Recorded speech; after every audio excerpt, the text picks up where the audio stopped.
right. Hello, welcome back, everybody. I hope you're having a great day so far. I am doing good. I'm doing good. Hopefully, you are as well. It's awesome to be back here today. Today is December the 30th. One more day until New Year's Eve, and then the New Year 2025. We'll have to make some New Year's resolutions. And yeah, we'll have to do that maybe as a chat here. But let's go ahead and let the stream know that we are live here, or the Discord know. Okay, let's take this guy. Uh,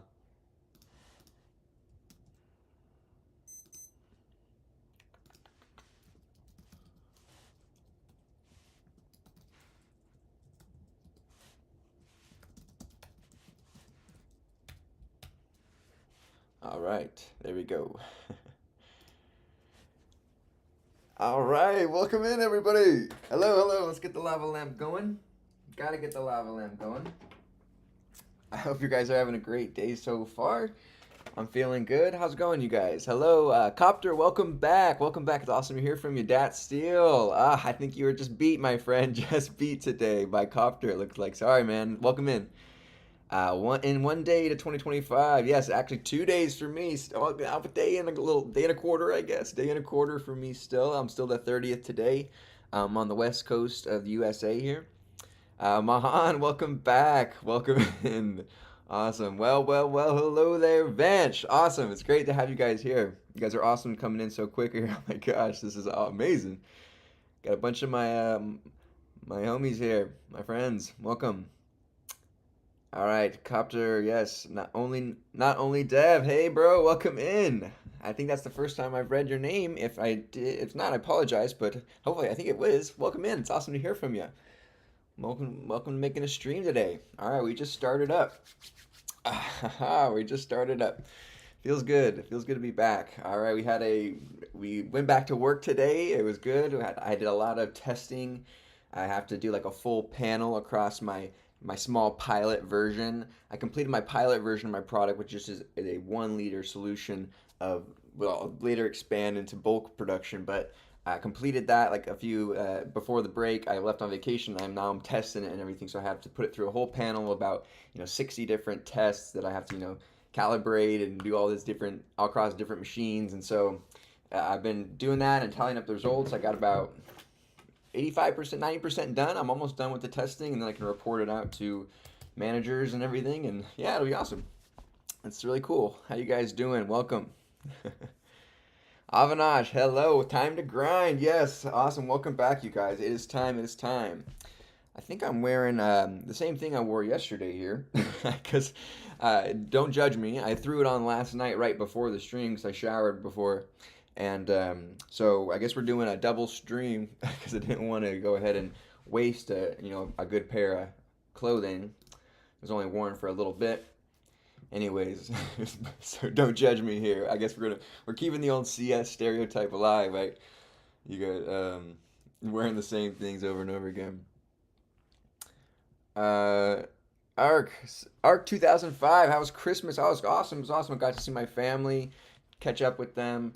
But I'm back. It's good to be back, and yeah, so it's really nice to be here, and I'm ready to do some learning. How are you doing? Okay.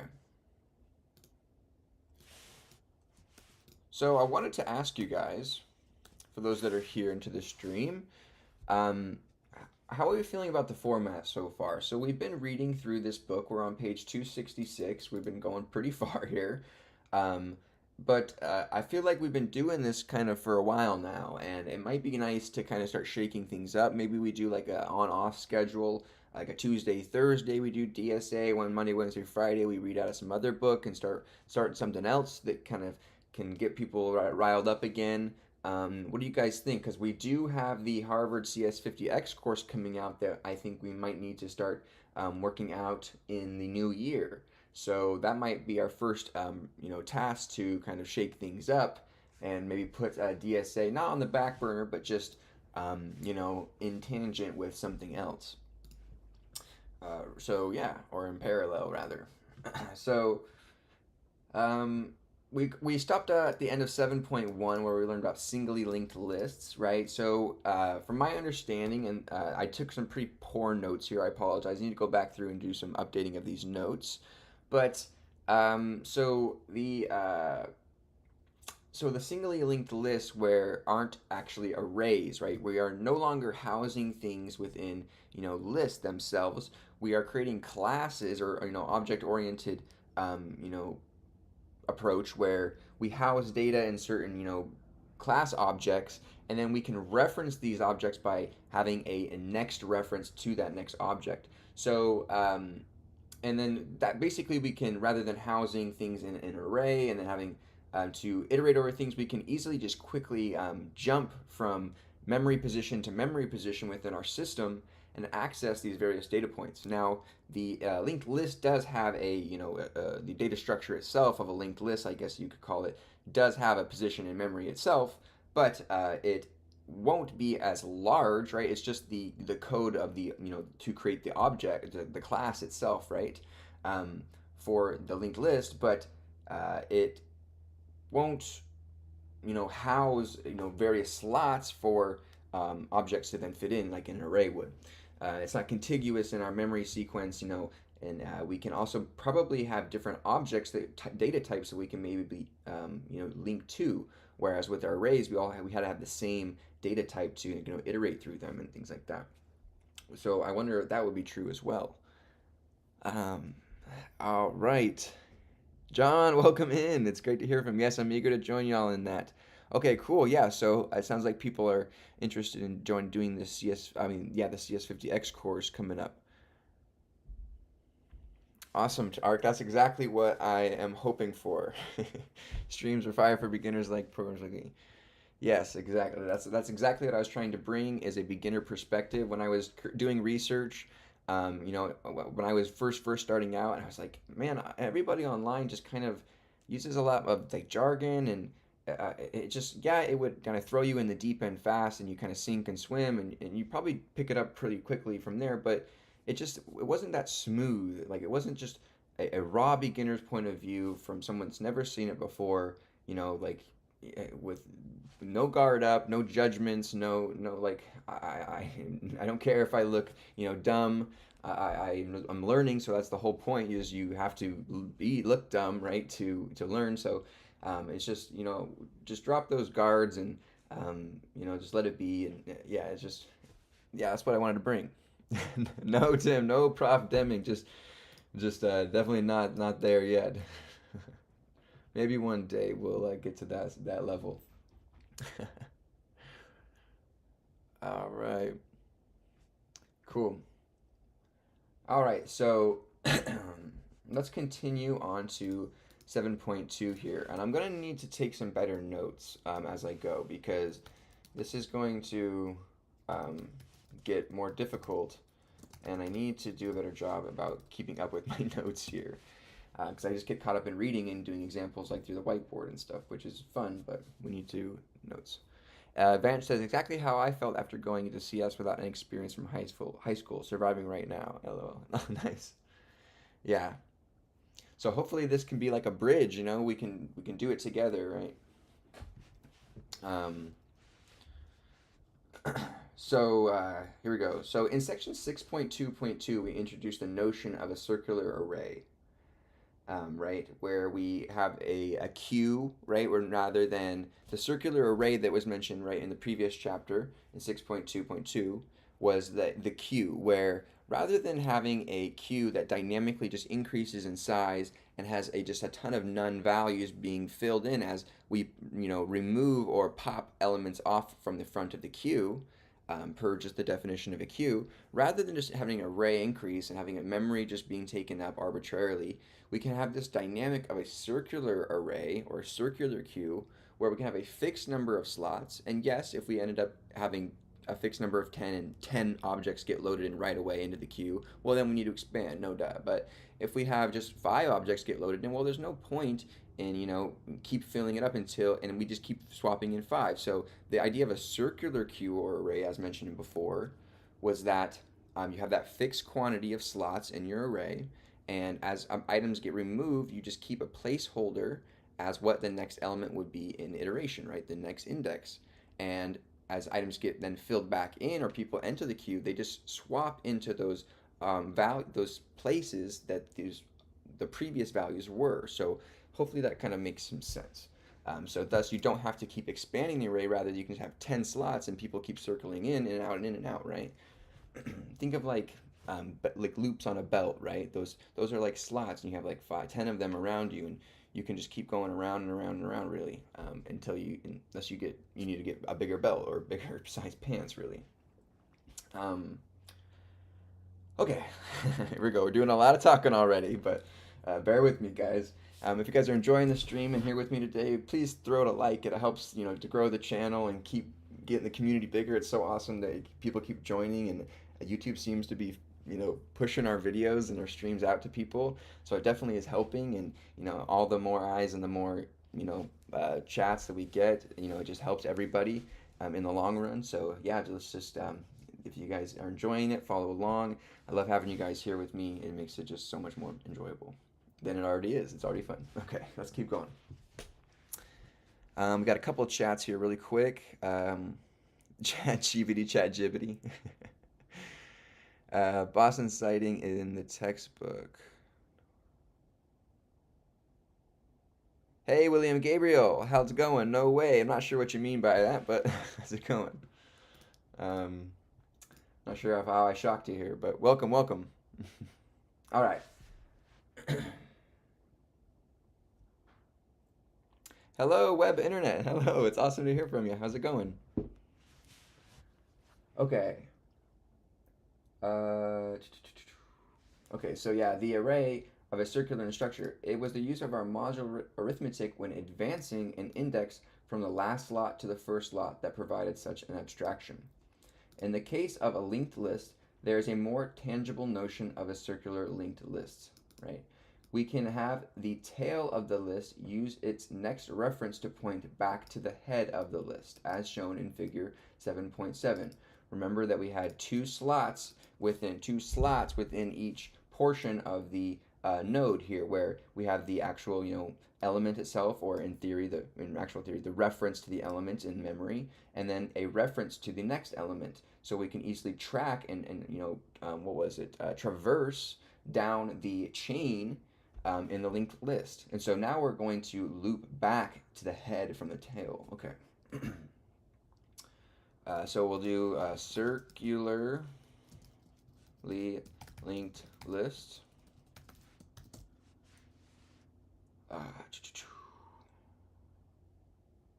A circularly linked list provides a more general model than a... Okay, wait, hold on.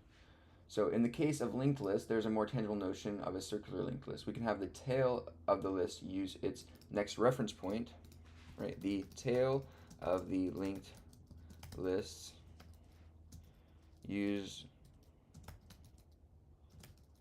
its next reference point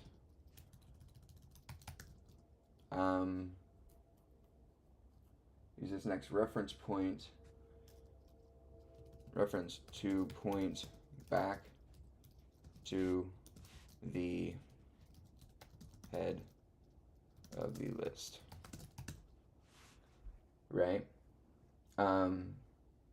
Cool. So the tail of the linked list uses its next reference point rather than none in a singularly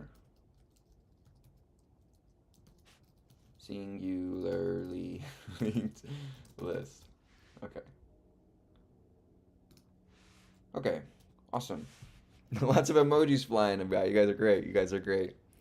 William Gabriel, blessings for you, man. I'm a data scientist. Remember back when I was starting with Python. Keep it up, bro. Awesome. Thanks so much for the kind words. Appreciate you. Appreciate you joining and giving me such positivity. You're awesome. Wing Hong welcome, Wing Hong.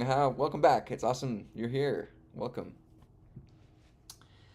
For those that are new, I have a Discord linked below where I provide all the PDFs and notes that I'm doing. I also am currently expanding the Discord little by little. I work a 9-to-5 job. For those that don't know, I graduated with a Bachelor of Science in Human Biology and a minor in Chemistry. and I work as a formulation chemist for the past 3 years since I graduated back in 2021, um, and at the end of 2021, beginning of 2022. And yeah, I'm currently a scientist too in my career path, my profession, and at least that's what the title is, as a formulation chemist for, and I make a lot like I make biological controls really. So I won't go into too much detail because people sometimes ask about it, but yeah. So I've been teaching myself Python for the past about 6 months. I've been really heavily studying the past about three, dedicating myself kind of like since the semester started, as if I was back in school, kind of. So, uh, but I do work a 9 to 5 job, so I do these streams afterwards every day. I've been doing it for the past like 3 weeks. So we got a streak going, and it's awesome you guys are here. Okay. Okay, so let's keep going. A circularly linked list provides a more general model than a standard linked list for data sets that are cyclic. That is, we do not have any particular notion of a beginning and end. Um, okay, yeah, so you can just you have a current and you can just kind of keep looping, right? Example of a circular linked list with current denoting from a reference to a selected node.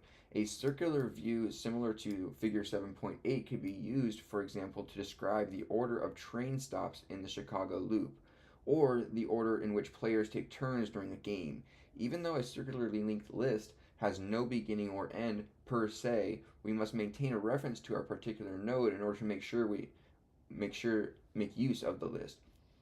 We use the identifier current to describe such a designated node by setting current equal to current.next.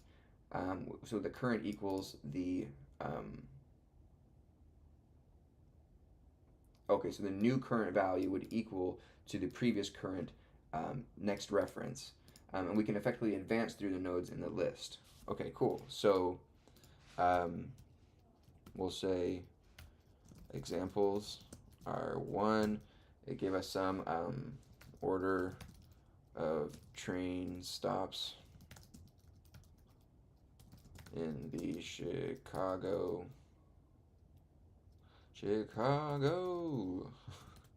loop, and then players taking turns in a game. Okay, right? And then let's keep going here. So a CLL for short, right? Circular linked list has no start or end due to the looping effect of the tail ref pointing back to head.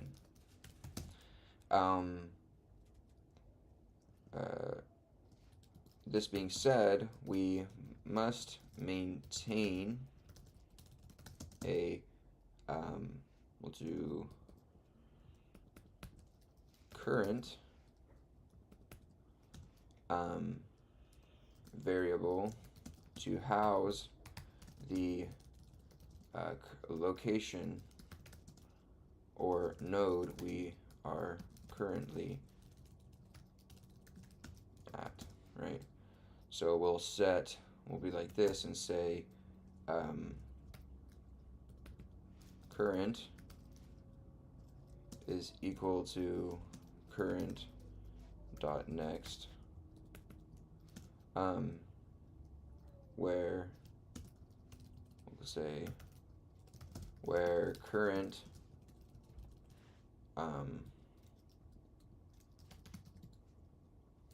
dot next is the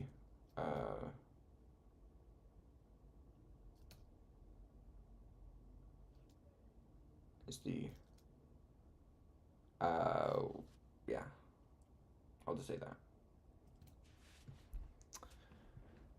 All right. Angela, hello, welcome.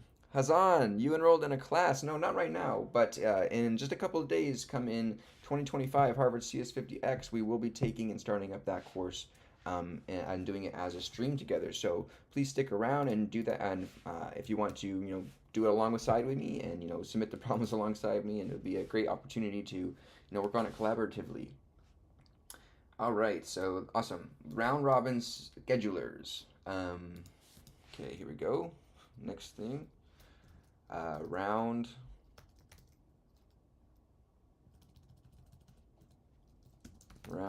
robin schedulers. Like so. Okay. What is this? To motivate to motivate the use of a circularly linked list, we consider a round robin scheduler, which iterates through a collection of elements in a circular fashion and services each element by performing a given action on it. Such a scheduler is used, for example, to fairly allocate a resource that must be shared by a collection of clients. For instance, round-robin scheduling is often used to allocate slices of CPU time to various applications running concurrently on the computer. A round-robin scheduler could be implemented with the general queue ADT by repeatedly performing the following steps on Q, big Q.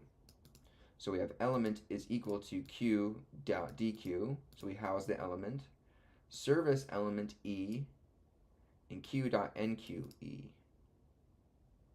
Okay, so a round-robin scheduler which iterates through a collection of elements in a circular fashion and services each element by performing a given action on it. Okay. 3 iterative step for round-robin scheduling using a queue. So you dequeue the element, you perform a service, and then you requeue the element. Okay, so you're just you append the same element after a shared service on them. Okay, I got you. Okay, that makes more sense. So typically in the form of a queue ADT, elements are removed from the are dequeued, right? Are dequeued and a shared action is performed on said element. Element is then NQ'd, NQUEUED. Oh my gosh, the Q word is so a mind twist. NQUEUED.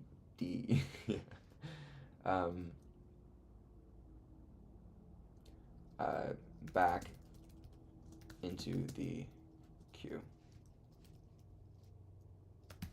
Right.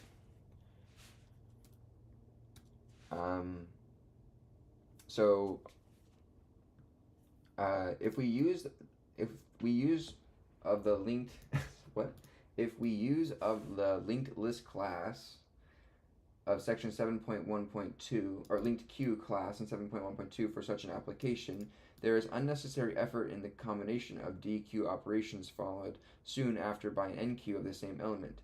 One node is removed from the list with appropriate adjustment to the head of the list and the size decremented.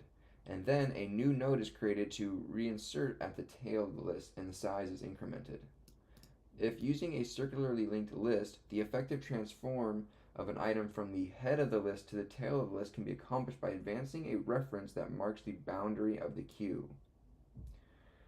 We will next provide an implementation of a circular queue class that supports the entire queue ADT, together with an additional method, rotate, that moves the first element of the queue back. A similar method is supported by the det class in Python's collection module. With this operation, a round-robin schedule can more efficiently be implemented by repeatedly performing the following steps: service element q.front, q.rotate. Oh boy.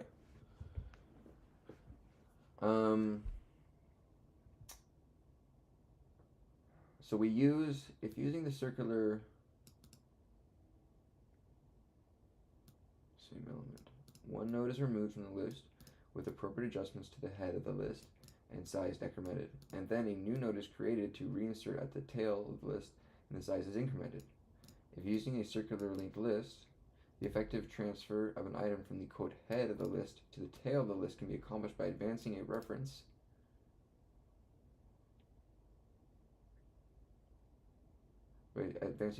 that marks the boundary of the queue.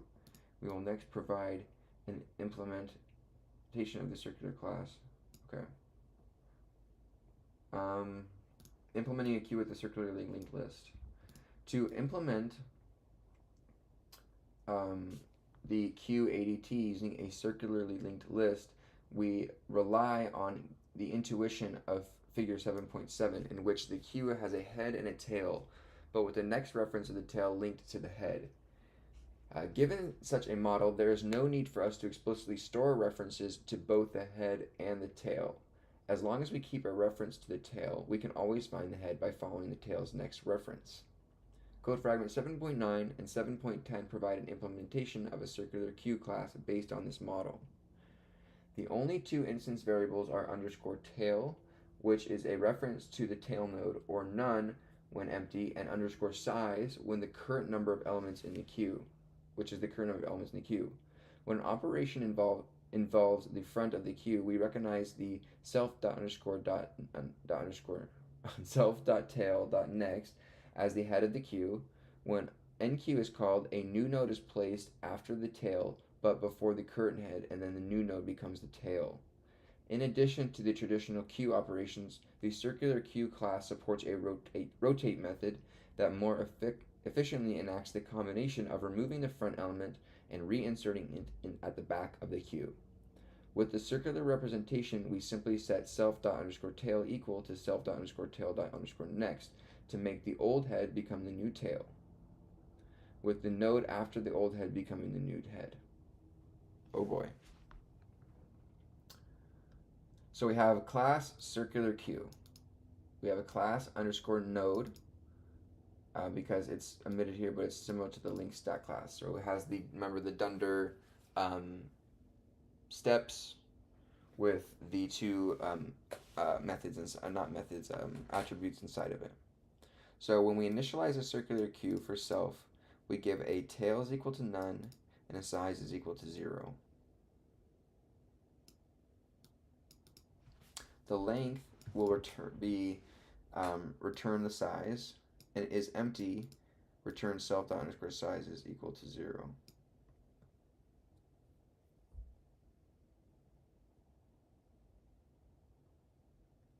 So we define a function called first, which takes in self, return but do not remove the element from the front of the queue, raise an empty exception. So if it's empty, we raise an empty exception. Except if we have an element, we set the head equal to the instance dot underscore tail dot underscore next. So tail dot underscore next, which is in this class here, right?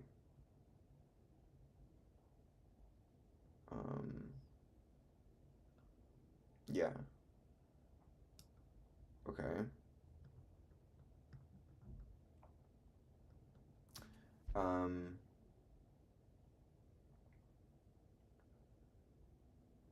So we assign the head variable equal to the instance tail dot underscore next, exactly, to create that circular effect, and we return the head element for the first.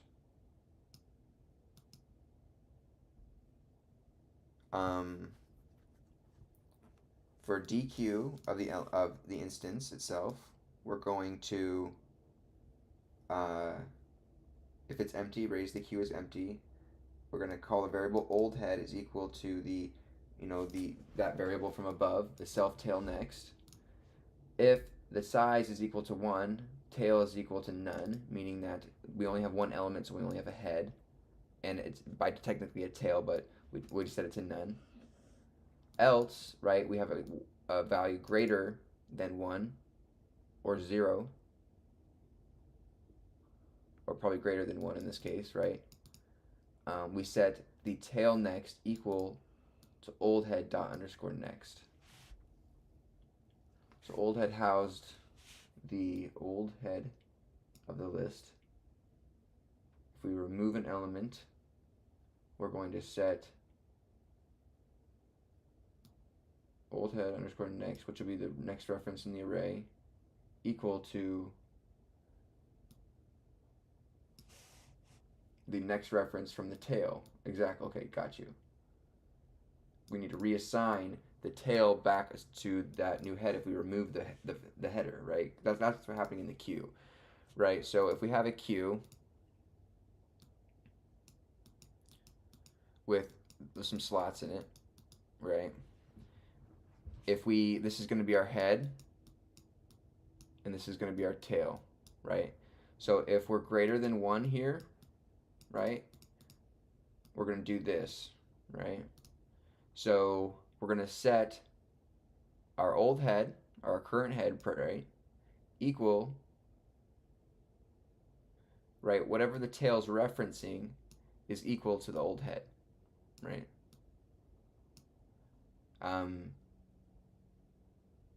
In this first statement here, right?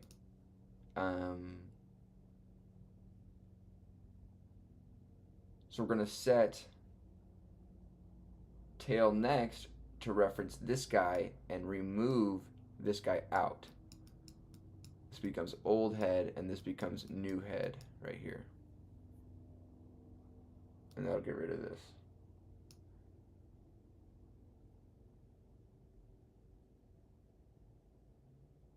But we need to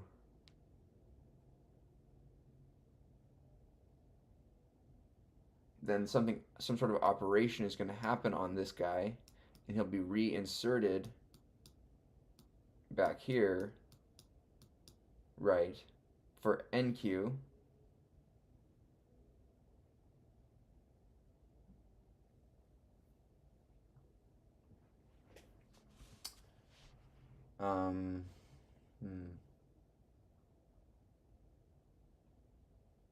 Am I thinking about this the right way? This is pretty theoretical and kind of tricky.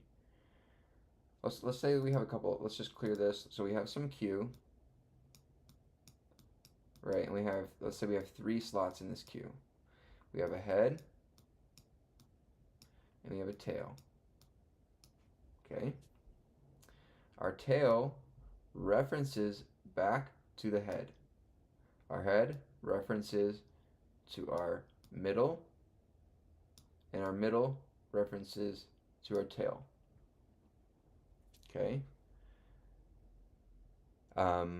If we're going to dequeue an element, meaning that we have to take H and remove it from the queue, we're going to enact dequeue. If the size is equal to 1, we're going to set the tail to none, remove this element, and return old head element. Okay, got you.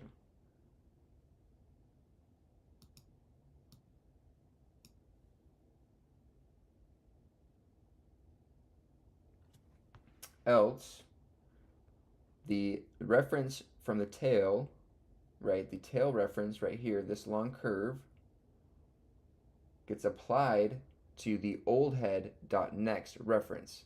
So our tail would come up like this now and get applied to this guy, to this line, right? Which in theory just references us to M, right?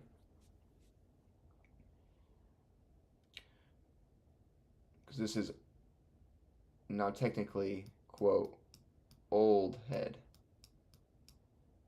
right? Now if we NQ an element, right? If we NQ an element, meaning that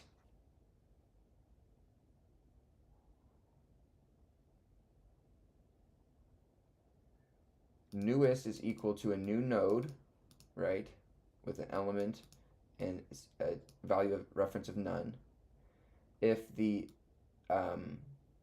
Q is empty, we're going to set the newest next value equal to newest. Newest dot underscore next is equal to newest. Oh, this is getting tricky.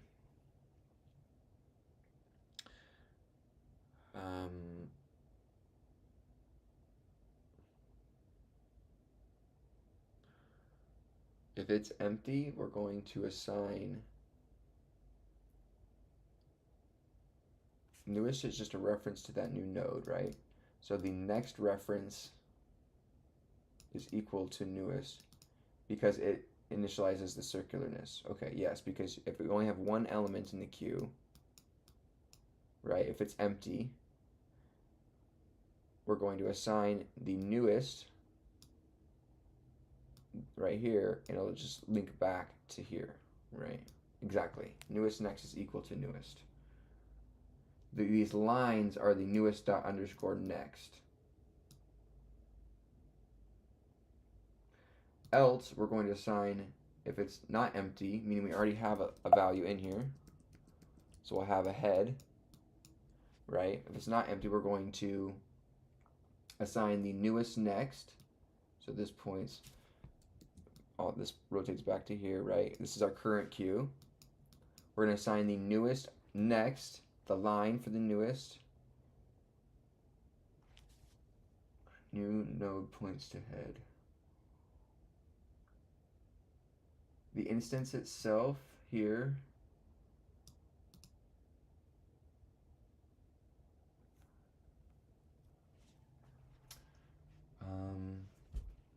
hey Hassan, when did you start your coding journey? I started about 6 months ago with Harvard CS50P, and then I transitioned into just doing independent learning from there. About 3 months ago when I completed that course, and I've been heavily grinding ever since. And then we're going to be doing CS50X here in 2025, coming the new year when it revamps. Thanks so much for your message. Hey Angela, Happy New Year's Eve to you. Welcome in. How you doing? Hope all is well. Okay, so the newest next value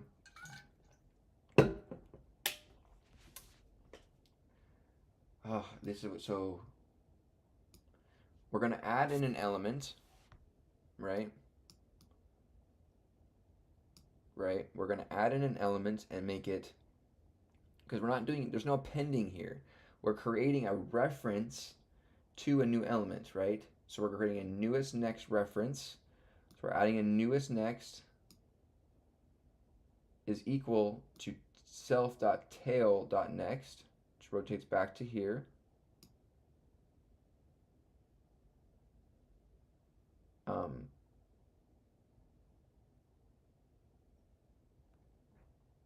And then with the self.tail next,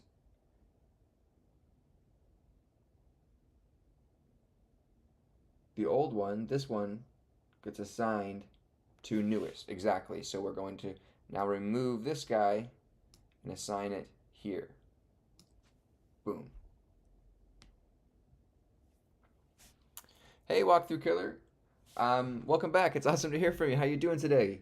We're not doing a problem right now. We're just continuing on our reading, and I'm just trying to break down this circularly linked list example of a class just line by line and make sure I kind of understand what's going on. So, and then we increase the size. Okay, gotcha.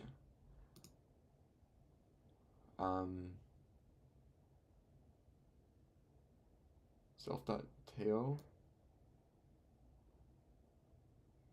points to newest.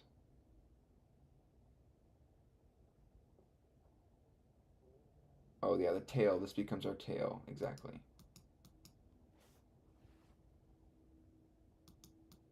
Okay, perfect. Yeah. Awesome. Well, yeah, it's great to hear from you. Glad you're here. Glad you're here. We need your knowledge here for these, for sure.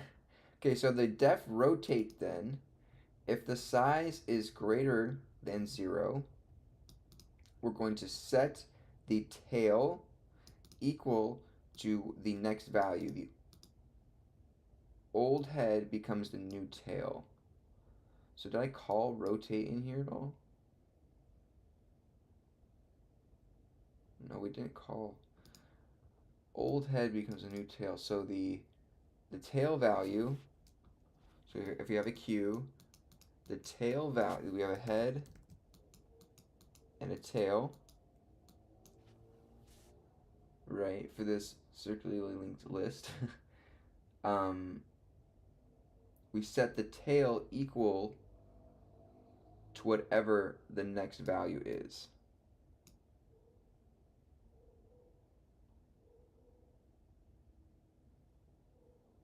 Hmm. Rotate front element to the back of the Q. Okay, interesting. We're going to need some practice with this when we get into the practice problems for sure.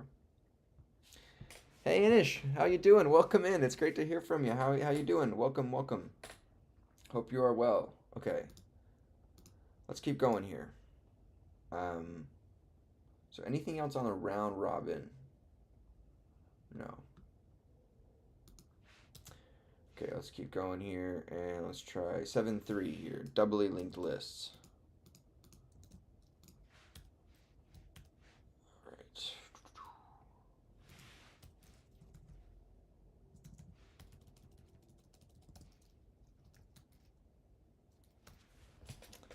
Anthony, welcome. It's awesome to hear from you again. It's been a little bit. Welcome back. Well, how you doing? Hope you're well. Hope you're well. You guys are enjoying the stream, enjoying the studying so far. Please consider following along so we can hear from you. I love chatting with you guys every day. It's super awesome to hear from you and make sure you guys are doing well. We got a lot of people that are coming back and repeated viewers here, so we got a real community growing. It's really awesome. Appreciate you guys supporting me and supporting each other. Okay, in a singly linked list, each node maintains a reference to the node that is immediately after it.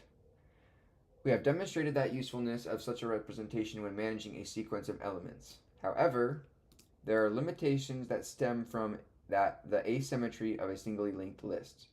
In the opening section of 7.1, we emphasize that we can efficiently insert a node at the end of a singly linked list and can delete a node at the head of a list.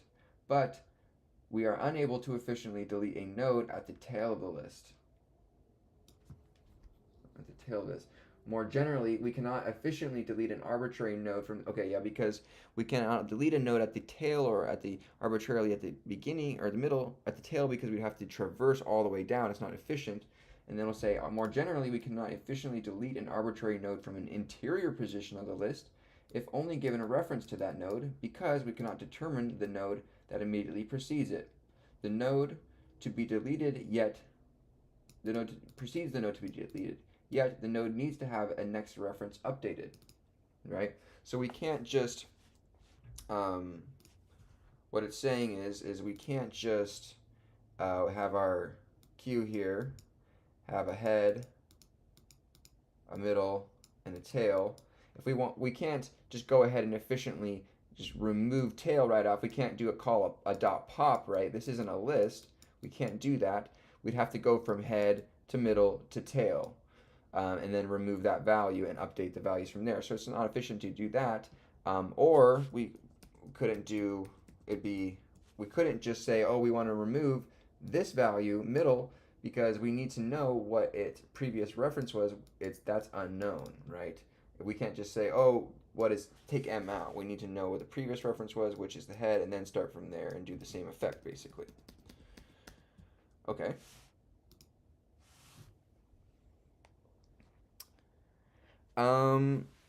I actually, Anish says, can you tell some tips for learning Java OOP? I don't, and actually, I've never written or read or seen any Java code ever. Unfortunately, I'm only focusing currently on Python. Um, I just figured that that's where I started, and my philosophy is I want to gain a mastery in Python in more general before I kind of expand outwards into other languages.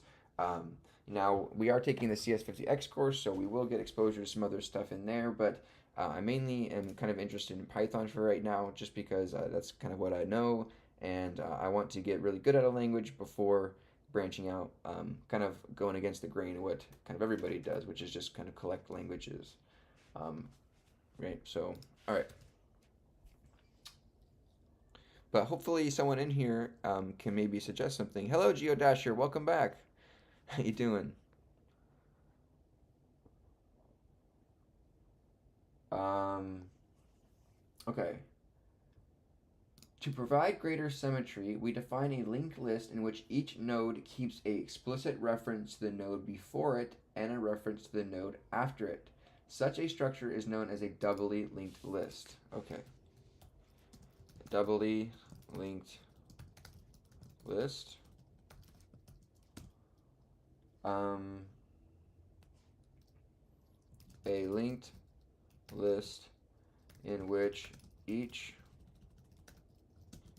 node keeps an explicit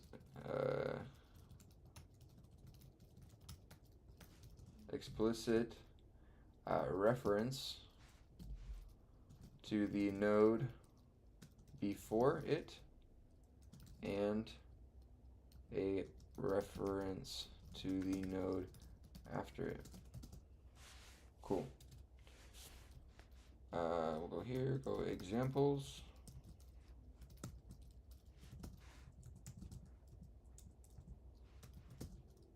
So, and then we'll do some more lines here.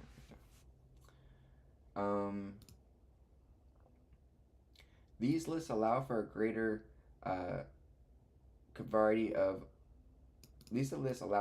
variety of O1 time update operations, including insertions and deletions at arbitrary positions within the list. We continue to use the term, quote, next for the reference to the node that follows one another, and we'll use the term previous or prev for the reference to the node that precedes it. Header and trailer sentinels.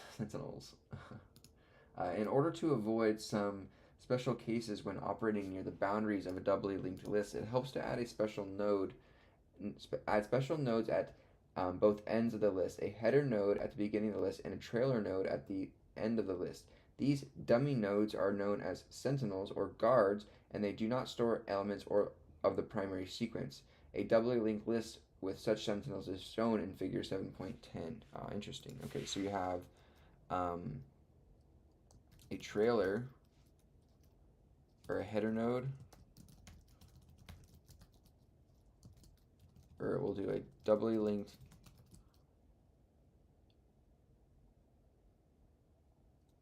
can keep header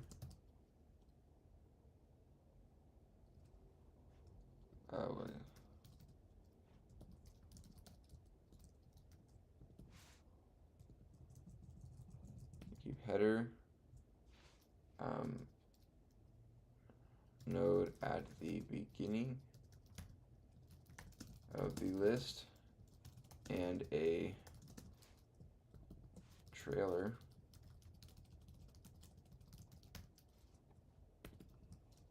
node at the end of the list. Okay.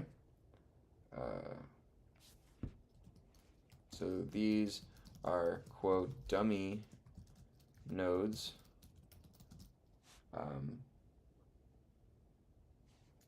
that act as guards and do not store elements of the primary sequence. Okay, so we have a header here which has a reference which has only a next reference to where we start our sequence, and we have a trailer which only has a previous reference. And each of these references has a next and a previous, so we can go back and forth. A doubly linked list represents the sequence in JFK, PF, BVD, and SFO, using sentinel headers and trailers to demarcate the ends of the list.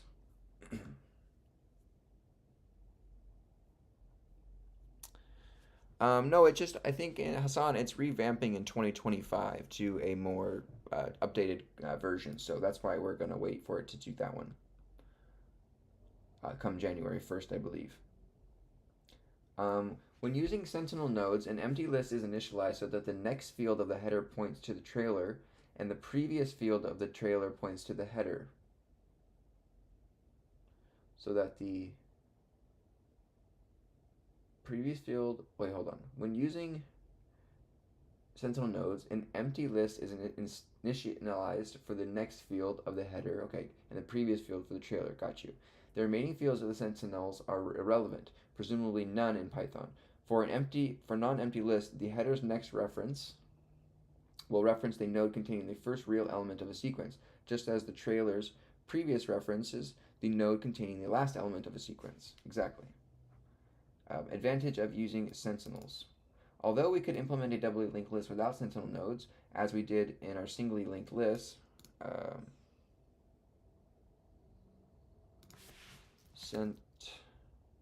we'll write this down.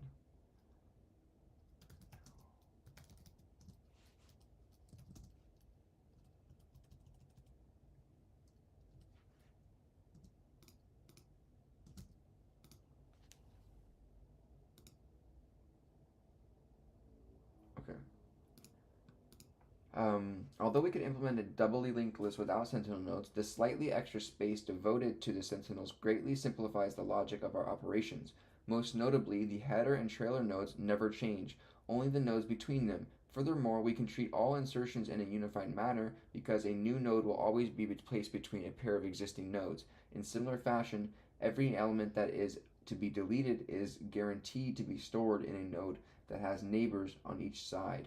For contrast, look back to our linked queue implementation from section 7.1.2. In its enqueue method given in code fragment 7.8 adds a new node to the end of the list. However, its implementation required a conditional to manage the special case of inserting into an empty list. In the general case, the new node was linked after the existing tail. But when adding to an empty list, there is no existing tail. Instead, it's necessary to reassign self._head to reference the new node. The use of the sentinel node in that implementation would eliminate the special case, as there would always be an existing node, possibly the header, before a new node. Inserting and deleting with a doubly linked list. Every insertion into our doubly linked list representation will take place between a pair of existing nodes, as diagrammed in figure 7.11. For example, when a new element is inserted at the front of a sequence, we will simply add the new node between the header and the node that is currently after the header. For example, when a new element is inserted at the front of the sequence, we will simply add the new node between the header and the node that is currently after the header. So if we have the original sequence here and we want to add in PVD here. Oh, it's this figure here. So this one we figured put the PVD in between the header and the reference to the head. Okay.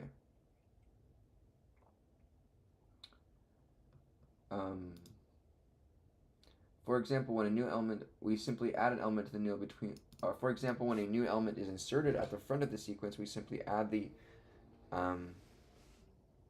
Okay, yeah, we read that. Got you.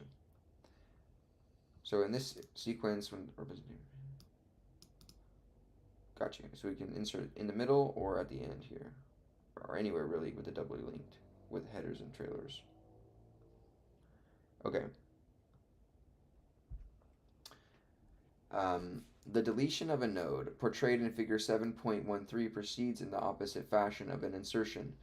The two neighbors of the node to be deleted are linked indirectly to each other, thereby bypassing the original node. As a result, that node will no longer be considered part of the list and it can be reclaimed by the system.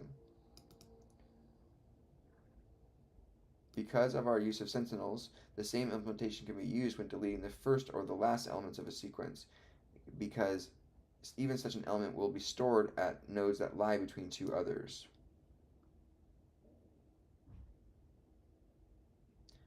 Got you. Oh, the dog's barking. Hold on. Hold on, guys. Hold up.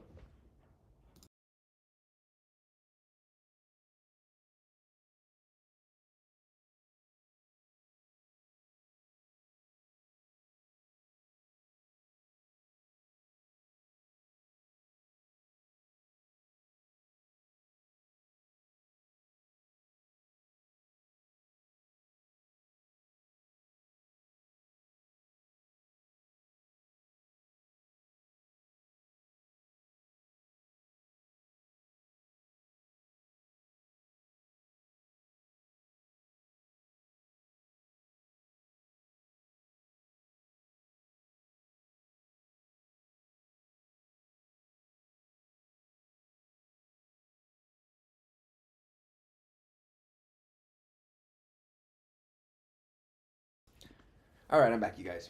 Sorry about that. How are you doing? How we doing? How we doing out there? We lively. Chats have kind of died down here. We learning what these we trying to figure out what these are.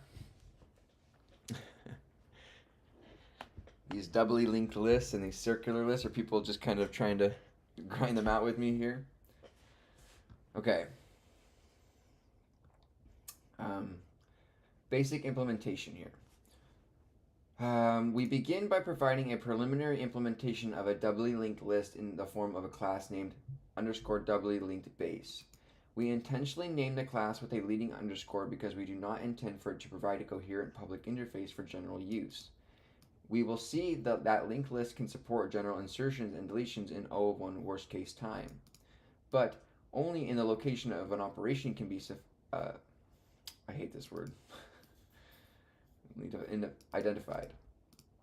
With array-based sequences, an integer index was a convenient means for describing a position within a sequence. However, an index is not convenient for linked lists as there is no efficient way to find the jth element. It would seem to require a traversal of a portion of the list.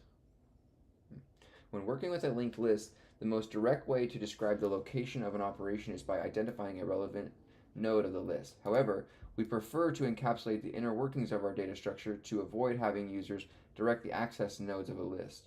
In the remainder of this chapter, we will develop two public classes that inherit from our underscore doubly linked base class to provide more coherent abstractions. Specifically, in section 7.3.2, we provide a linked deck class that implements the double-ended queue ADT introduced in section 6.3. Hey, what are you shaking for? Hey, you're making a lot of noise. You're making a lot of noise. Go lay down. Go lay down. Go lay down.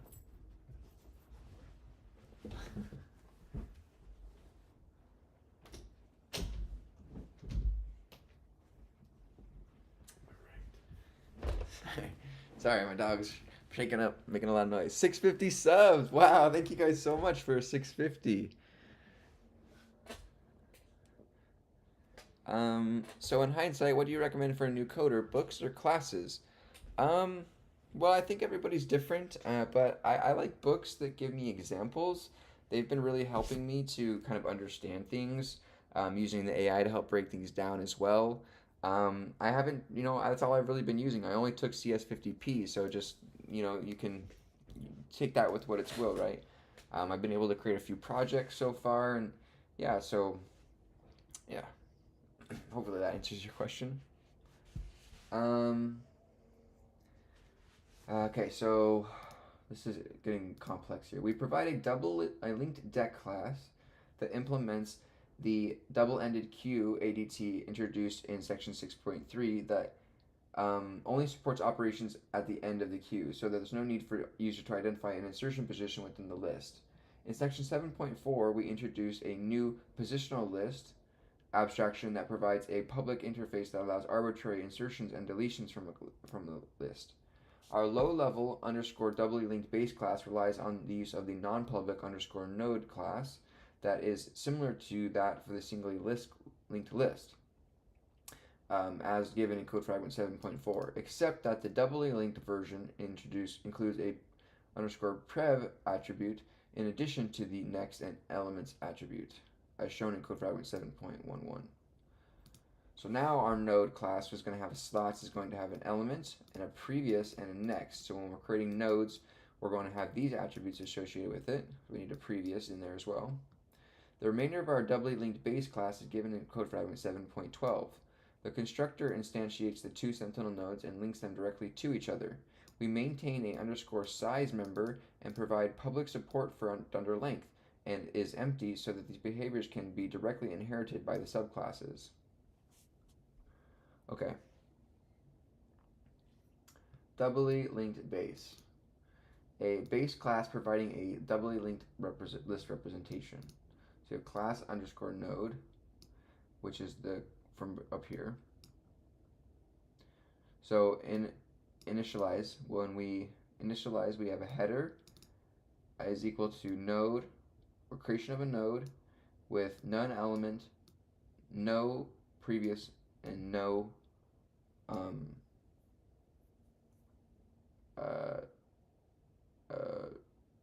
next, right? And the same with the trailer. We set header dot underscore next, right? We set the next here equal to self dot underscore trailer, because it's just we have a header and a trailer, so they're gonna reference each other. And we set the size equal to 0 exactly. Okay, the length references just the size. Cool. Is empty, return 0 if its self size is equal to 0. Cool. Return true if this is empty. In underscore insert in between, we have the instance itself, or the class, right? Our doubly linked list.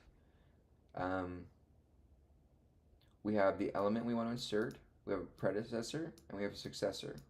So we add element E between two existing nodes and return new node. So newest is going to be the new node that we're creating with a predecessor and a successor given. The predecessor given, the predecessor's next is equal to newest, and the successor previous is equal to newest, right? So we're just sandwiching those between. We're increasing the size by 1 and returning the newest that we made, the node. Got you. To delete a node, we're going to set the predecessor equal to the node's previous. So let's draw this one out. It's probably easier. So we have a queue, and we want to delete a node. So we have a header, we have a tail, and so we're going to do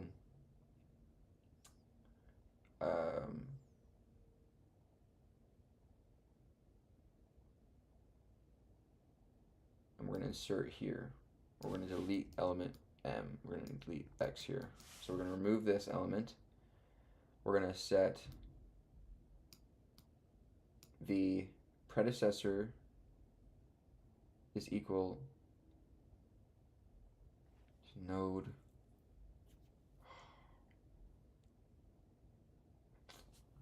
This is getting tricky.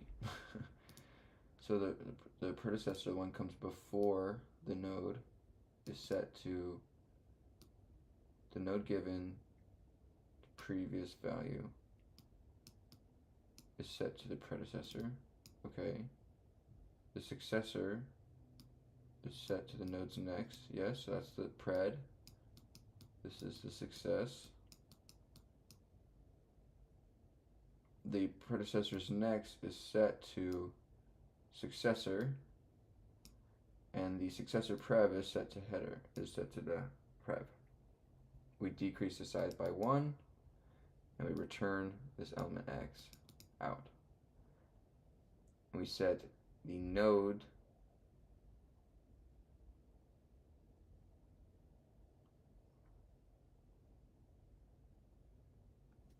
dot prev is equal to node dot next, which is equal to node dot element, which is equal to none. We depreciate the node.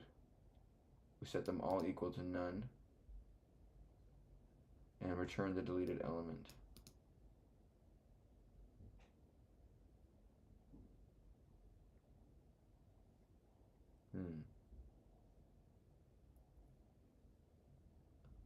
Okay.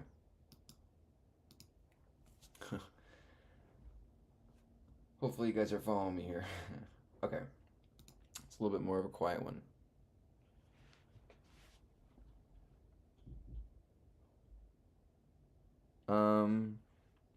One Fit Squad. So I bought the crash course book you recommend. I know it's in the Discord, but I need a physical copy. It's better for me that way. Question: is there a part 2, or is there only one? There is a part 2. So part 2 just goes and has you build a couple of projects using Python and kind of following along. I just kind of skipped over that because I started building my own projects. Go Tanks, hey, welcome. I appreciate you coming in. Once I learn Python at a high level, it will be easier for me to learn JavaScript. That's what my thinking is. So I'm kind of really dedicating myself to learning Python and only Python here for the time being. and then expanding out once I have like a more of a high level learning. Pardon me, got the hiccups here. Okay. The other two methods of our class are the non-public utilities underscore insert between and underscore delete node. These provide generic support for insertions and deletions respectively, but require one or more node references as parameters. The implementation of the underscore insert underscore between method is modeled up the algorithm that was previously portrayed in figure 7.11. It creates a new node with that node's fields initialized to link to the specified neighboring nodes. Then the fields of the neighboring nodes are updated to include the newest node in the list. For later convenience, the method returns a reference to the newly created node. The implementation of the delete node method is modeled upon the algorithm portrayed in figure 7.13. The neighbors of the node node to be deleted are linked directly to each other, thereby bypassing the deleted node from the list. As a formality, we intentionally reset the prev and next and element fields to delete the node to none after recording the element to be returned. Although the deleted node will be ignored by the rest of the list, setting its fields to none is advantageous as it may help Python's garbage collection, since unnecessary links to other nodes in the stored elements are eliminated. We will also rely on this configuration to recognize a node as depreciated when it's no longer a part of the list. Implementing a deck with a doubly linked list. A double-ended queue, or a deck, ADT, was introduced in section 6.3. With an array-based implementation, we achieved operations in amortized O of one time, due to the occasional need to resize the array. When an implementation based upon a doubly linked list, we can achieve all deck operations in worst case O of one time. We provide an implementation of a linked deck class. It inherits that from the doubly linked base class of the preceding section. We do not provide an explicit dunder_init method from the linked deck class, as the inherited version of the method suffices to initialize a new instance. We also rely on the inherited method dunderLength and is empty in the meaning of the deck ADT. With the use of sentinels, the key to our implementation is to remember that the header does not store the first element in the deck. It is the node just after the header that stores the first element, assuming the deck is non-empty. Similarly, the node just before the trailer stores the last element of the deck.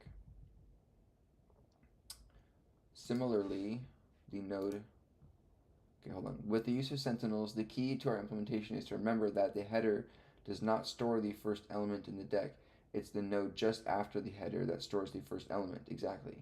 Similarly, the node just before the trailer does. Okay, yeah, perfect. We use the inherited insert between method to insert at the either end of the deck. It's to insert an element at the front of the deck, we place it immediately between the header and the node, just after the header.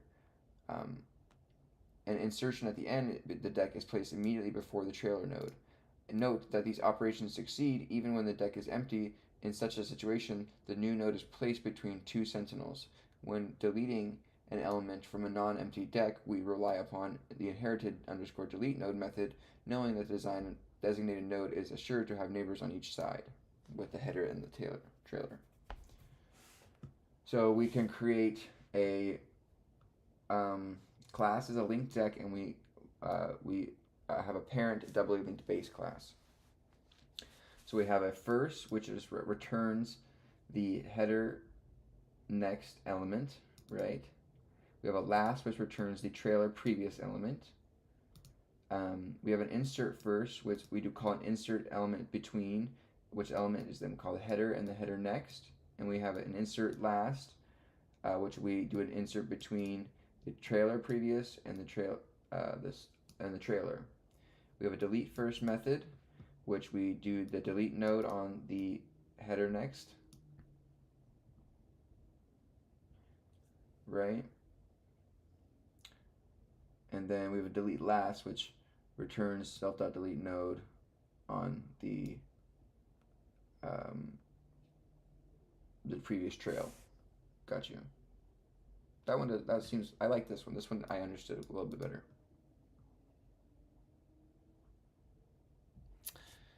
Yeah, go text. I've been teaching myself Python for about 6 months now.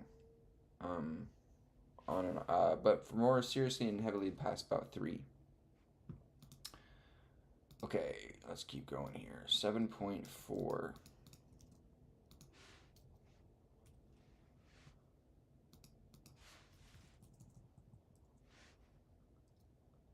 The positional list ADT.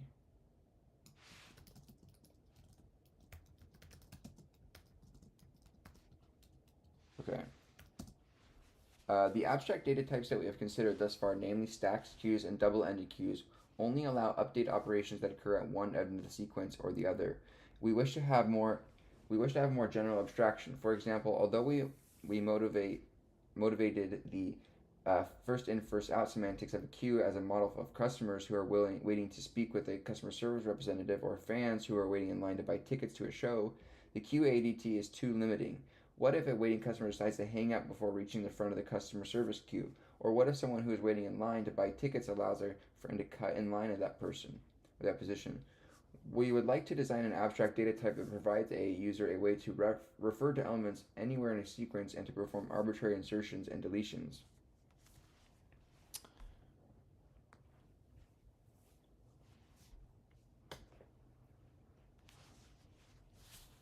Um,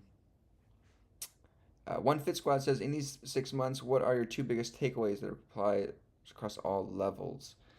My two biggest takeaways, I definitely would think number one is you need to, it definitely helps to view this as a hobby and something that's fun. If you view it as something that you need to complete because you have a job to do, or you have some other outstanding pressures, I think it just makes it that much harder to want to do something. Humans just by nature don't want to do things that they're told to do. So kind of creating the mindset that this is a fun, rewarding activity, right? Learning this stuff is just further improving yourself. So um, that is one of my biggest takeaways. And then like just taking away the pressure. Um, and then also I think just not giving up in terms of like anything really, with whether it be this stream or my studying or your studying or a course, just keep or some just material that you're not understanding. Like it will come. Like it's just it's not gonna get there right away. It's more difficult than that. And I think with social media and with the way people portray like they're learning, oh, I taught myself in 3 months and I got a job. It's just not really. It's just probably not true. And unfortunately, people just kind of take those things at face value on the internet. And I'm really trying to provide like an authentic, genuine viewpoint into what it actually is like from a beginner's perspective here, from someone that does have a college degree, but it's not in CS, it's in a physical science. So I have some general knowledge in things, but just like as a whole, but not in this specific category. So I wanted to provide that like authentic viewpoint. You know, yeah. So hopefully that answers some questions. Um, uh, no, don't worry. Is this so? Don't even sweat it, because we're on page 277 here. Just like 3 weeks ago when I started this, 2.5 weeks, 3 weeks ago when I started this book, reading on stream, right? I didn't know any of this. All of this was foreign. I'm currently reading this right now and I'm learning it for the first time, just like you. I've never seen any of this stuff before, so this is the perfect opportunity to learn some of these things, because it's getting someone that actually is seeing this for the first time, similar to a situation that you might be in. So, take that with what you will.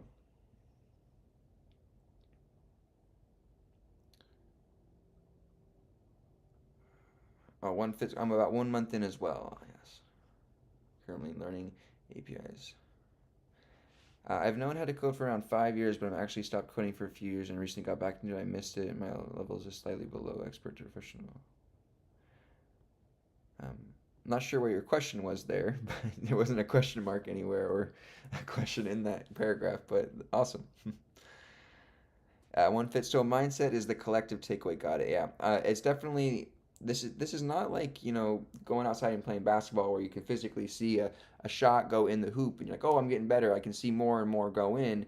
This is like a slow grind. Like, look at my channel. I've been going for the past 3 months, and um, you know, 5 subscribers a stream, 6 subscribers a stream, 2 subscribers a stream. Oh, we got 10 subscribers a stream. Like, it's just like the same kind of principles applying, that little by little, stream by stream, I'm learning, I'm growing this channel, I'm growing my skill sets here. It's all a part of just this old general plan here, right? So, yeah. Have you already constructed a biggish project? What were they? Just to get an idea. Yeah, so I wrote for my final project in CS50P. I wrote a inventory management system. It was fairly basic. It doesn't sound too crazy. It's just a general object oriented approach, and creates items as objects and stores them in a list database and just conveys that information back to you. Um,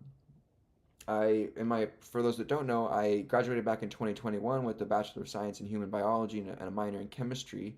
And I work as a formulation chemist, so in my current profession, I have to, request and check out materials and manage them. And I have upwards of like hundreds of different materials. So I thought it would be interesting to create like a little storage system to model kind of something that could be used in that real world scenario.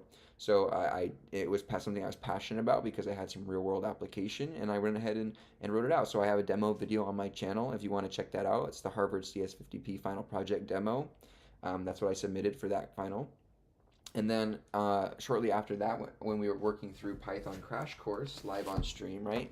We read all of Python Crash Course Part 1 live on stream to further fill in those gaps left by Harvard CS50P, because it does leave some gaps that you need to fill in my opinion. And Python Crash Course really did a great job. So we completed all of Part 1, read it live on stream, just like we're doing with this book. And then we also completed all the in-text try it yourself problems, and I'm currently releasing videos going back over those just for refresh my memory, help out you guys as well, for your learning and whatever it may be. Um, and while I was working through that, we wrote the task tracker application that I have published to my GitHub, and also have a demo video on my channel for that as well, where we kind of leveled up the inventory management system, and instead of creating, items as object, we created tasks objects. We used a date time module to, track those tasks over time, and then, update those tasks as the user loaded into a time in the future, right? We had to create, shorten those due dates because we loaded in further in time. We had to, we incorporated file saving and writing, and writing and reading. We were able to successfully capture those items, or those tasks over the course of time, and re-upload them back into the system, which is really cool. And so yeah, that was a really cool, neat project that we're running. And then right now in the back half of my streams, in the back half of my streams we write projects, and I haven't been that great at keeping up with my projects lately because I've been really into the reading and the learning, and it seems like a lot of people and the stream really enjoy it when I get through the learning and work on the practice problems, because that seems what a lot of people kind of like to see for the time being. But we're working on a small business manager project where we currently have over like a 500 lines of code so far here, just of functions where we have we're leveling up the task tracker and the inventory management. So now we're like create like a business platform to take in inventory, sell that inventory, track those updated attributes of currency, and report out revenue reports, all those basic business needs and things like that. So this is what we're working on currently on the stream as well. So yeah, yes, I done with the Crash Course book. I didn't complete the part 2 because I just started making my own projects. Go Tank says, "Oh wow, you completed the CS50P. I'm on problem set 2, not even halfway through, but working through it day by day. How long did it take you to finish?" Yeah, I started it at the beginning of summer 2024, and I finished it at the end of the summer. I did it very part time. I'm considering. I'm not sure. I probably will. I need to go ahead and I want to make some solution videos to the problem sets that I solved, and provide those to you guys, because I know that Harvard CS50 can be kind of strict on what you can share and what you shouldn't share. But I think that if from a beginner to reference, a solution, if they really, really need it, or someone else's work, I learned that way as well. Like I'm not gonna lie, I learn from reading other people's work and getting examples. Just have to be responsible with it. So I was thinking about making maybe some private videos for the Discord, for those, or I'm not sure yet. So, but yeah, I have a Discord link below where I provide all my uh, learning materials and my notes, and as well as just community resources and things like that. So we have about 200 people on the Discord so far. So it's really growing, and it's really awesome that you guys are joining there, and we interact on there offline and everything too. So yeah. Oh, I'm so glad that you found this, Davies. Yes. Hey, welcome. How's it going? Yeah, we're learning some Python and programming. I'm teaching myself computer science, so I should probably change the title to Teaching Myself Computer Science Live, right? Because we're learning more computer science stuff, like with CS50 and all that thing. So we're going to be starting up, if you're also, we're going to be starting up CS50X in 2025, just a few days. They're going to be relaunching their course, CS50X, and we're going to be completing that together live on stream. So if that's something that you're interested in, follow along and we can do it together. Um, yeah, okay. Okay, so what if a waiting customer decides to hang up before reaching the front of the customer service queue? Or what if someone waiting in line to buy tickets allows our friend to cut in line at that position? We would like to design an abstract data type that provides a user a way to refer to elements anywhere in a sequence and to perform arbitrary insertions and deletions. When working with array-based sequences such as a Python list, integer indices provide an excellent means for describing the location of an element, or the location at which an insertion or deletion should take place. However, numeric indices are not a good choice for describing positions within a linked list because we cannot efficiently access an entry knowing its index. Finding an element at a given index within a linked list requires traversing the list incrementally from its beginning or end, counting elements as we go, right? We don't want to iterate. We don't want to do that. Furthermore, indices are not a good abstraction for describing a local position in some applications because the index of an entry changes over time due to insertions or deletions that happen earlier in the sequence. For example, it may not be convenient to describe the location of a person waiting in line by knowing precisely how far that person is away from the front of the line. We prefer an abstraction that is characterized in Figure 7.14, in which there is some other means for describing a position, and then wish to model situations such as when an identified person leaves the line before reaching the front, or in which a new person is added to a line immediately behind another identified person. So we wish to be able to identify the position of an element in a sequence without use of an integer index, right? In other words, as another example, a ticket document can be viewed as a long sequence of characters. A word processor uses the abstraction of a cursor to describe a position within the document without explicit use of an integer index, allowing operators to use, such as delete the characters at the cursor or insert new characters just after the cursor. Furthermore, just like I'm like here, right? Furthermore, we may be able to refer to an inherent position within a document, such as the beginning of a particular section, without relying on a character index or even a section number that may change as the document evolves. A node's reference as a position. One of the great benefits of a linked list structure is that it is possible to perform a O of 1 time insertion and deletions at arbitrary positions of the list, as long as we are given a reference to a relevant node of the list. It is therefore very tempting to develop an ADT in which a node reference serves as the mechanism for describing a position.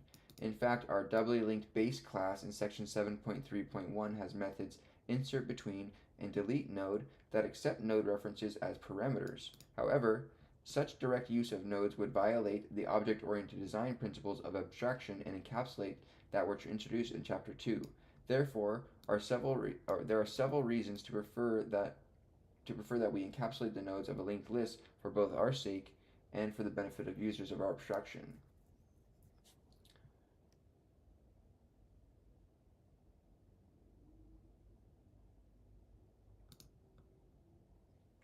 Encapsulate the nodes of a linked list. It will be simpler for users of our data structure if they're not bothered with unnecessary details of our implementation, such as low-level manipulation of nodes, or our reliance on the use of the sentinel nodes. Notice that the use of the insert between method in our doubly linked base class to add a node at the beginning of the sequence, the header sentinel must be sent as a parameter. We can provide a more robust data structure if we do not permit users to directly access or manipulate the nodes. In that way, we ensure that users cannot invalidate the consistency of a list by mismanaging the linking of nodes. A more subtle problem arises if a user were allowed to call the insert between or delete node method of our doubly linked base class, sending a node that does not belong to the given list as a parameter. Okay. By better encapsulating the internal details of our implementation, we have a greater flexibility to redesign the data structure and improve its performance.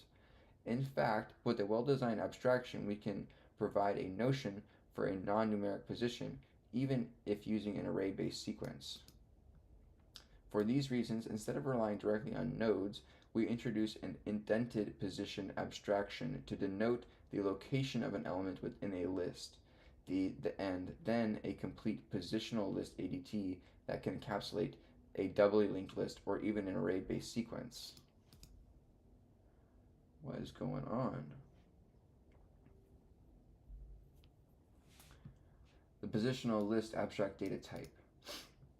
To provide for a general abstraction of a sequence of elements with the ability to identify the location of an element, we provide a positional list ADT, as well as a simpler position abstract data type to describe a location within a list. A position acts as a marker or token within a broader list. A position P is unaffected by changes elsewhere in a list. The only way in which a position becomes invalid is if an explicit command is issued to delete it. A positional ADT is a simple object. A position instance is a simple object supporting only the following method: p.element. Return the element stored at position P. In the context of the positional list ADT, positions serve as parameters to some methods and as return values for other methods. In describing the behaviors of a positional list, we begin by presenting the assessor method supported by list L. So first, last before returns the position of L immediately before position P, or none if it's the first position.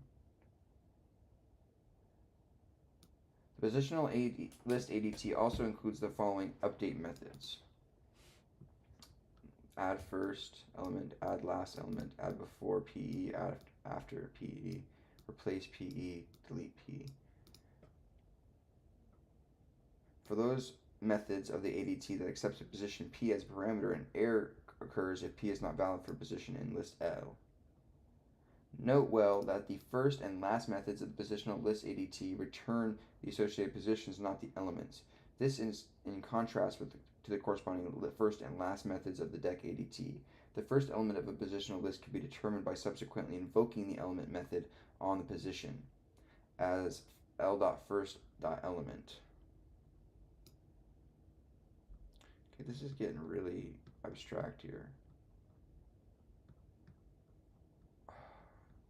This chapter's, geez.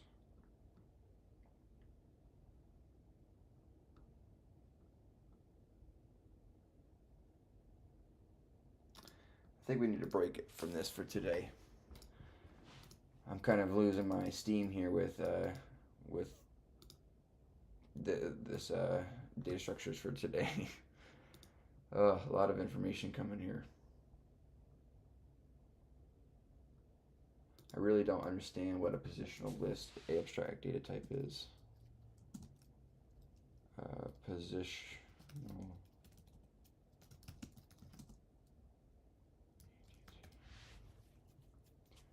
The positional list ADT is a linear data structure that generalizes the notion of a linked list while providing a framework for maintaining a sense of position within the list. Unlike an array or basic linked list, where elements are accessed by indices, a positional list organizes elements by their relative placement. Core features. Position abstraction. A position represents a specific location in the list, not an integer index. Each position gives a handle to an element and allows access to its neighbors. Elements can be inserted or removed at arbitrary positions without the need to shift elements as in an array. Bidirectional traversal. Positions allow traversal in both forward and backward directions.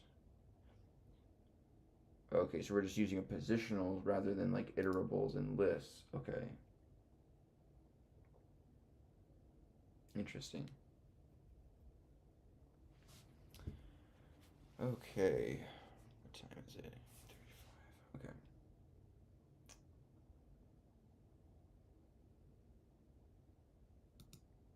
All right, let's go ahead and shift focus to the small business manager here. I'm going to go ahead and push this though. Get add.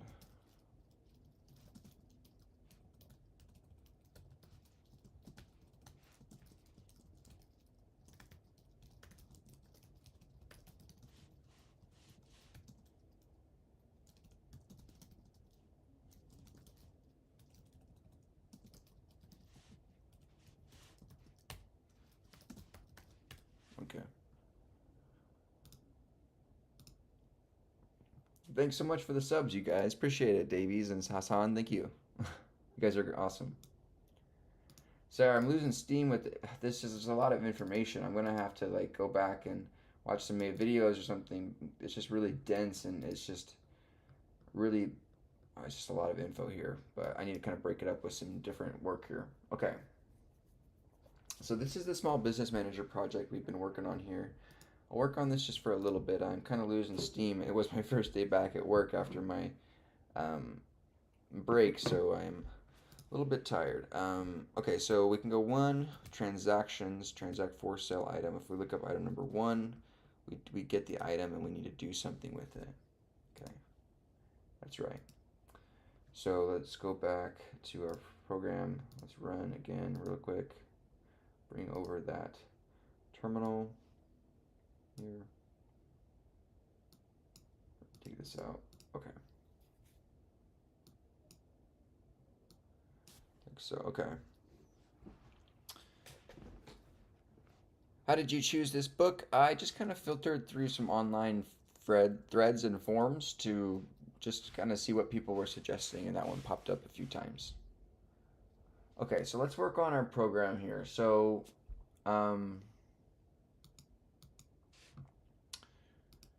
we need to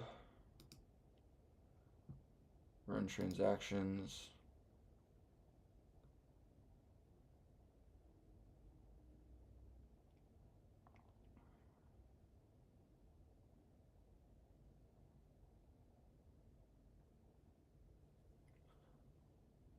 Item to transact. And then we will call uh,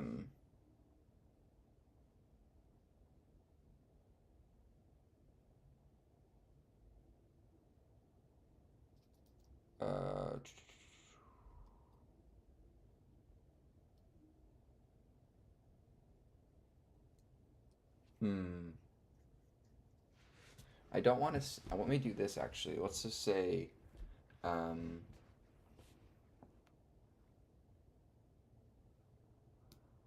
rather than doing convert list, let's do item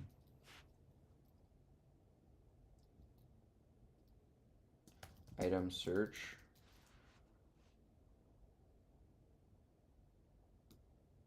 Let's just do an item search, right, for our menu.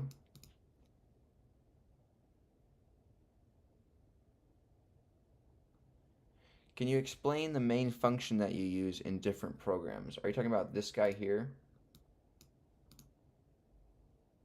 Davies?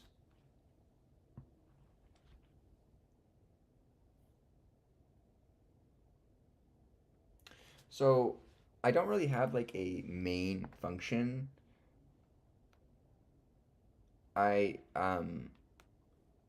It's just called main because it's just like the first function that's kind of listed here, like just kind of by default. But it's mainly as like a gateway function. Like so it just has like a starting point basically. And then I have like a system. So I could have called it anything. It's not a main. It's just like it was just by default. Like it's just like a little entry point to enter the system. I usually treat it as.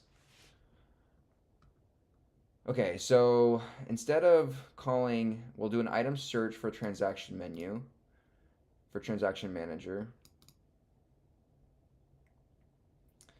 or go back to main menu.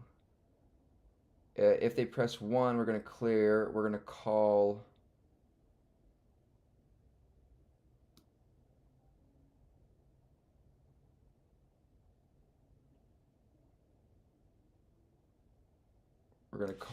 not this, we're going to call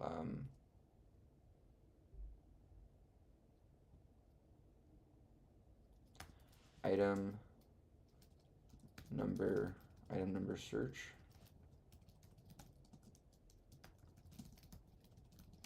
right? And then we'll do an item number search.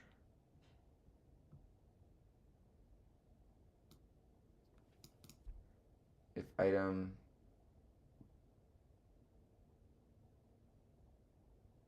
Okay, so then we'll say I don't want to do this. Okay, we'll get rid of this real fast. Okay. Oh, hold on, we need to keep that real quick actually. So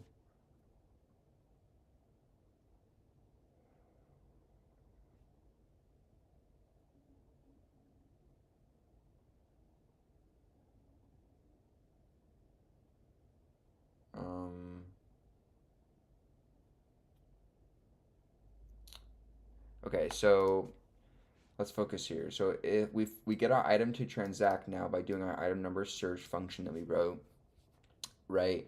We get that item back, right? So now we want to, what do we want to do with that item? We want to run a convert on the item.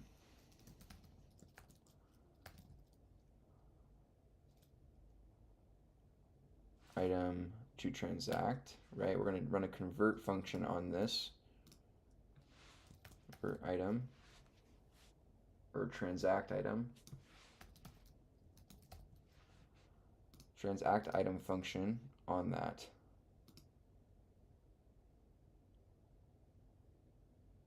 Okay, in our transact item function,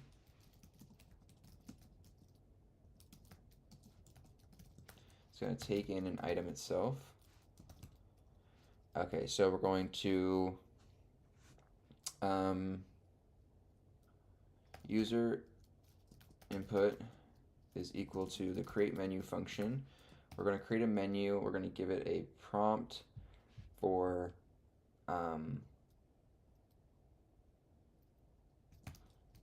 select or please. Wait, hold on. Select transaction type. Right, so we'll select transaction type, and for the options, we're going to give it, number 1 is going to be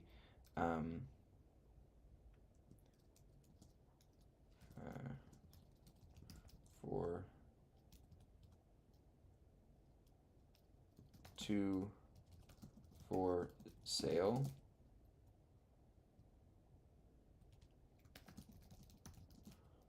List for sale.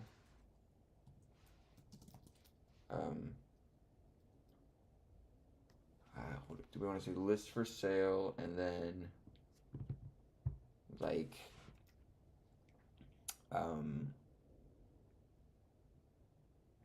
list for sale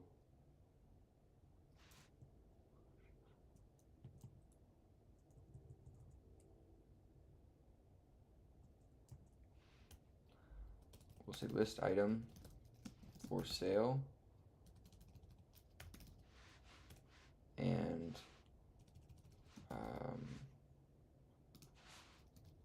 item sold. Transact item sold.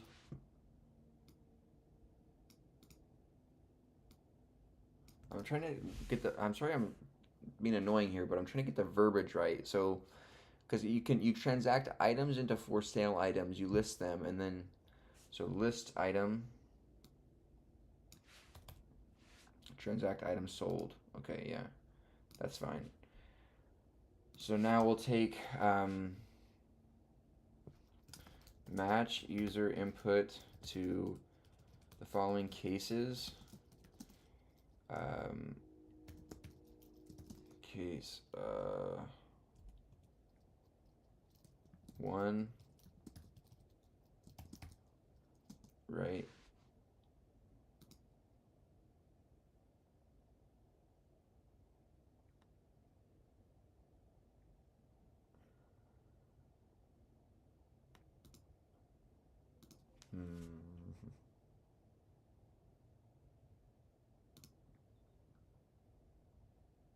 Yeah.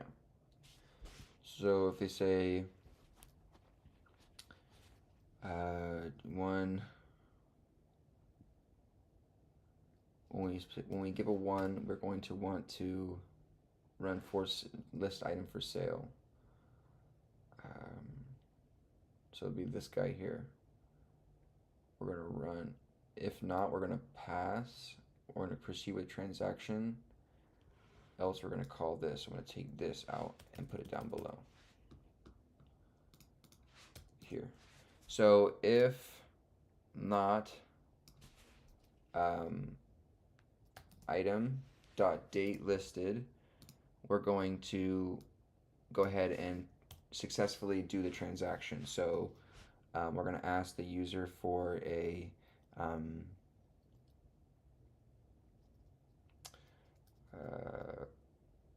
listing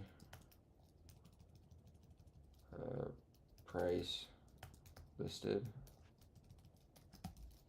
for sale is equal to the user input on this. We're going to call a try here. Try to get convert user input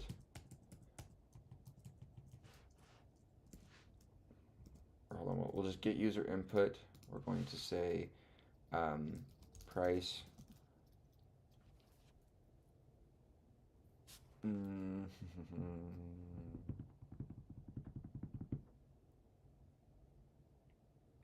or listing price, right? We're going to get a user input.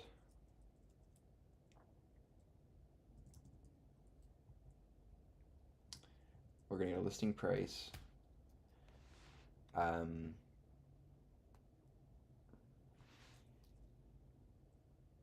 We're going to try and take price listed for sale. We're going to try to convert it to an integer. No, hold on. We're going to take the price listed for listing price, and we're going to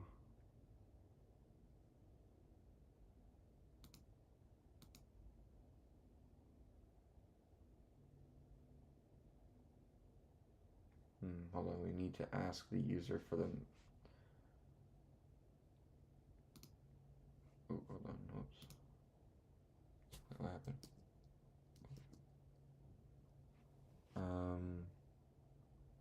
So where was that function I wrote? It was set cost of good. Yeah, we need to call set cost of good.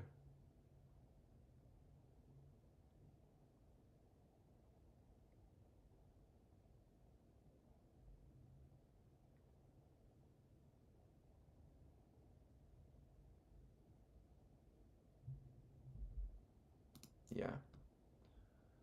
So we're going to call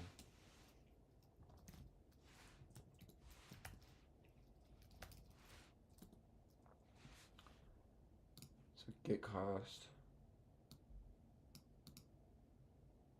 We're going to get the set cost of good. No, not of this. So that's going to do this.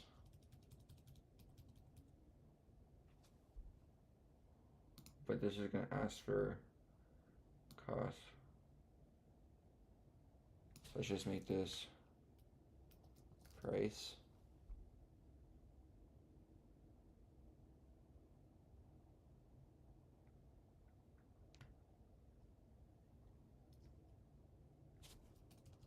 No, just cost.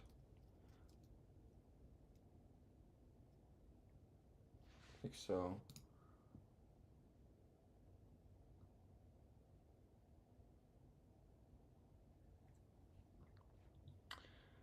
So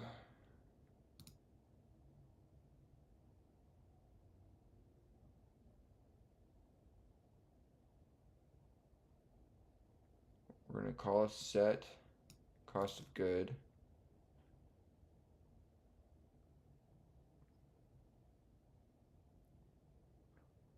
Which in theory, all that set cost of good, it asks for a cost. We would give that cost either in whole dollars or and we convert it to, yeah, got you. So set cost of good, this is going to return a value of for sale price, right? We're going to say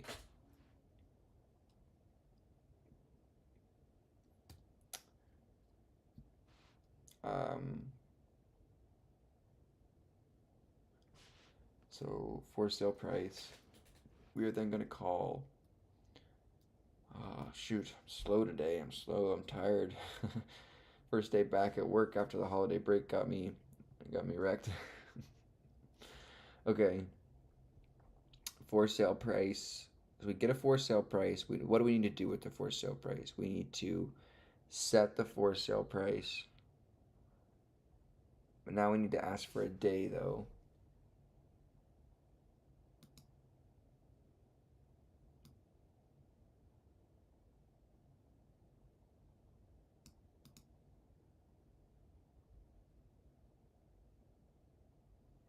So set date. We're going to do a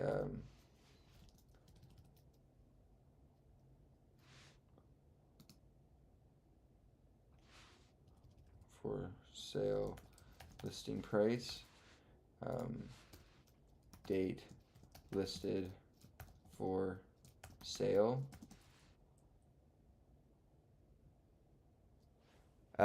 Cody Mountain Man said, "Sup, I hear you're slow going today. We're going to 3 stories." Yeah, I'm not sure. What do you mean 3 stories? What's 3 stories? What do you do for work, Cody Mountain?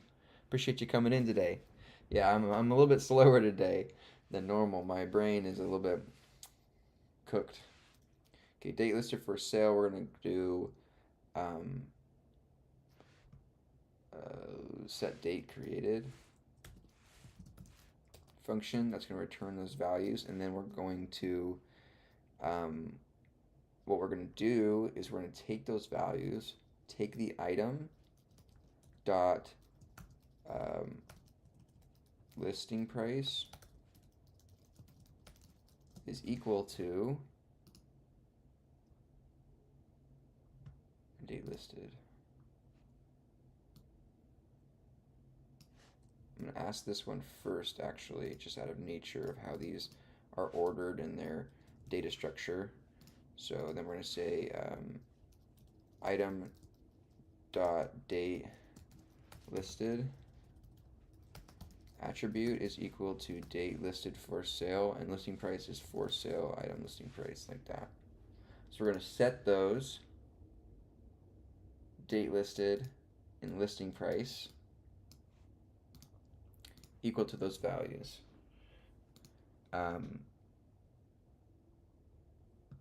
If the item doesn't have a date listed,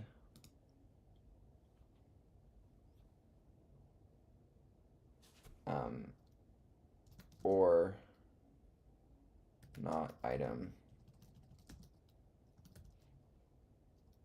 dot date underscore or date listing price, right?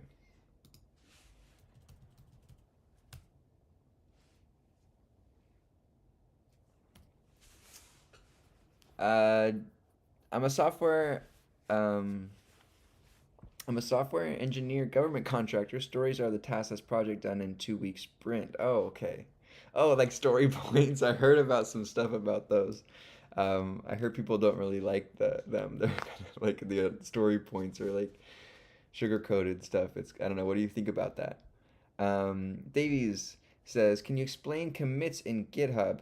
Yeah. So I'll try my best to explain what I know. Again, I'm learning this stuff with you guys, so take it with a grain of salt. I might not say everything perfectly accurate. I'm trying my best. So if you guys have better information, please feel free to correct me. I'm all ears. So, uh, anyways, I so with GitHub you have a local and you have a remote repository. Local is your physical desktop, what's on your hard drive. Git you can install, and I think Git usually comes with most you know I think it comes with Macs already. I'm not sure, but you maybe have to install it. I can't remember if I did or not. It was a while ago, but yeah. So it creates a version control system on your local repository. So I can establish a Git or can load up a file as a Git. It creates a background, an invisible file structure that isn't seen within your file system, but it tracks your changes over time on your thing, like your bunch of your saves. So you can go back in time and things like that. Um, Now you can git commit, which just basically says you can add things to the staging area. So if you made changes to files, you can git add them, right? Git add dot to add all files, or you git add the specific file with the name of the file, and that adds it to the staging area. Now, when it's in the staging area, you then can commit a file, and just commit just makes commits like a save basically. It makes a new version control at that point, or new version at that point. You can commit with a message to kind of basically explain. You're using commit dash m with then space quotes to explain, like, oh, this is a little what I did, right? Um, Now you can then from there, if you have a GitHub remote repository, right? If you linked the Git, right? Git and GitHub are not the same thing. GitHub uses Git in some fashions and whatever. From my understanding, again, I'm still learning this stuff, but um, right, GitHub, you can then take a local Git repository and push it to a um, you know a to the remote one, the GitHub one, that can then be shared across other people, and they can pull the changes. They can make pull requests to push things back onto the tree. It gets very elaborate. How long would it take me to learn Python? I already know the basics already. Well, if you know the basics already, then I guess you kind of know some stuff. So you try to take the basics and apply it to some sort of project, and then I'm still learning Python. I've been teaching myself for about 6 months. I think it's you always are going to be learning. There's always something to learn. So I don't think you're ever done learning Python. So just learn the basics and then just try to apply them somehow. I appreciate you coming in. Is it Mocha K Mods 22 or Moods 22? Thank you.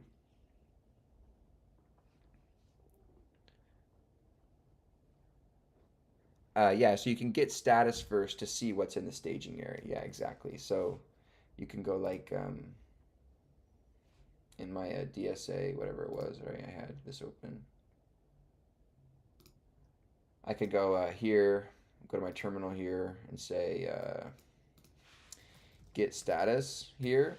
And as you can see, I'm up to date. So you can see what's already in your staging area. It's probably common. It's better nature to probably see your status first to see what's currently loaded. And then people often say to commit small changes just as soon as you have something to make note, because then when you start committing mass files, your note might not be able to cover all of the changes that are applied, and so people say just commit often is the kind of the principle people like to say. But yeah, you can check out my GitHub link below with all my projects. You can see my code that I have so far. This one I don't actually have pushed to GitHub yet. I wanted to get a little bit more of a working prototype going before I kind of committed it to GitHub for other people to use and see. But my other two projects, are not my CS51, I guess, but my task tracker you can see on there. So we're going to get the listing price. We're going to get the for sale. We're going to get the date listed. We're going to get the for sale listing price. We're going to assign those to the item, and then we're going to call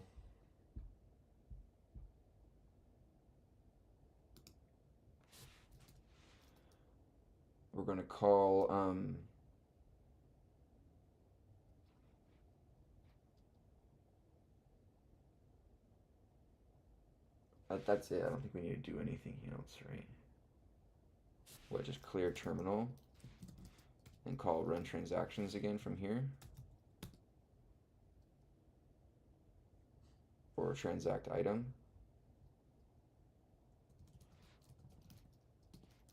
We'll call transact item again. So let's try to see what this does now. Let's run it now. Okay, so we go into our program one. We go into the transactions menu. Okay, now we get this transaction manager. We get item search in main menu. Let's go item search. Okay, if I press item number ABC, we get please enter an integer number. If we press 100, meaning it's not in there, please enter an item number 100 not found. We got that error. If we write negative, we get not found as well. So our checks, our edge cases are working great. Now if we go ahead and say item number 6, right, we get please select transaction type. We'll transact this item as list item for sale. Okay, so this shouldn't have done that though. So let's back out of this, clear. Let's go here, run. Back to our items, yes. In transactions, item search. Let's pull up item number 8.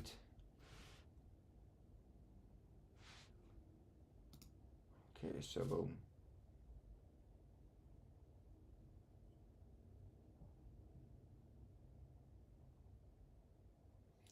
we want to call stir.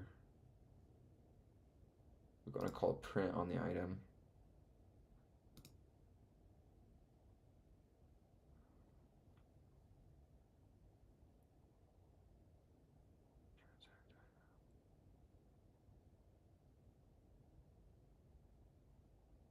So if I press 1, we want to call a clear terminal here. To get this clear, and we want to call a print on item.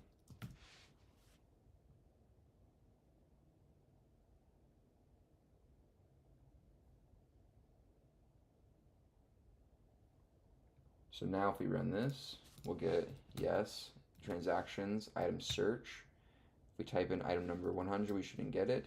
Type in item number 8, we should get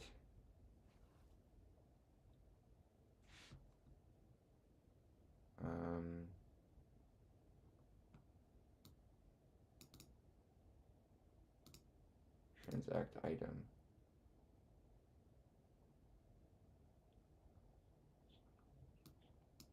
So we need to have the clear happening at the end of this. There. So let's run this one more time. There we go. Oh, whoops.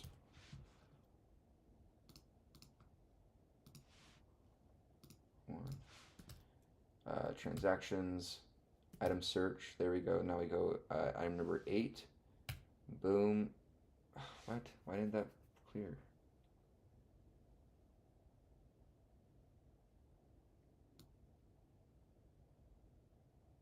Oh, because we're calling this before we clear. So inside of here, inside of my transact, I need to call clear before here. But I don't want to do that though, because of that. I want to be able to display that message on errors. That's why I haven't been calling the clears above. So I'm going to need to call the clear terminal before the transact item call here.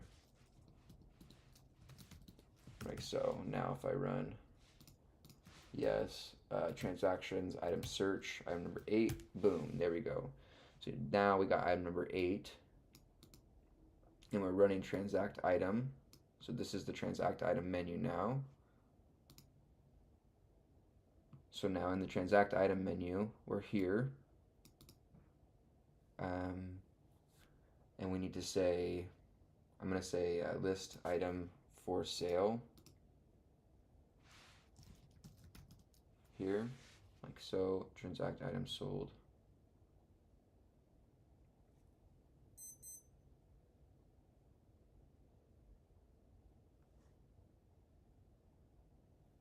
Okay, and then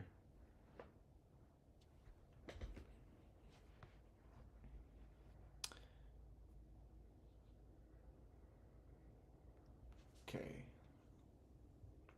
So what's next? We need to, if not here,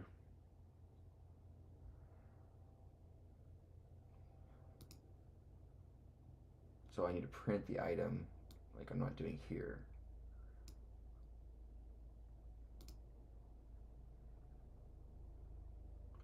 I don't think I want to clear, so if I press 1 here, it's going to clear and print item there.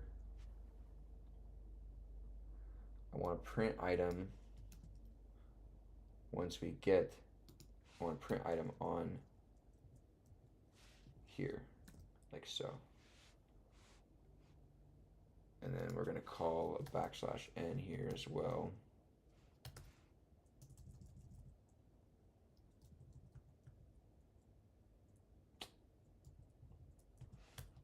Or not new line, we just have to upstream this.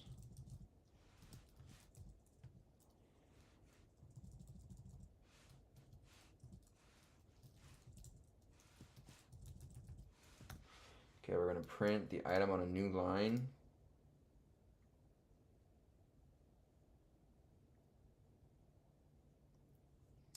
And then we're going to do the menus. Now if I clear this out and run, yes, transactions, item search, item number 8, boom. Transaction type,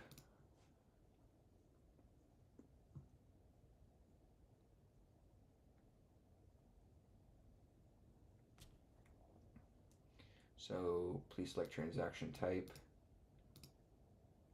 This displays the item to us that we have selected. We're going to print item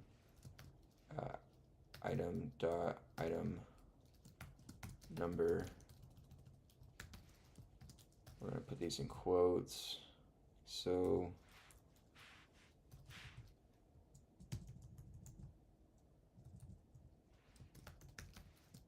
item number 8 selected, and then we'll get a new line here and put the item like so.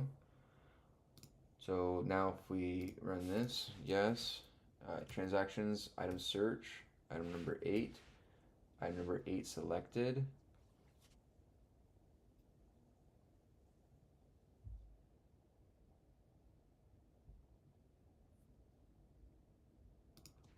Item number 8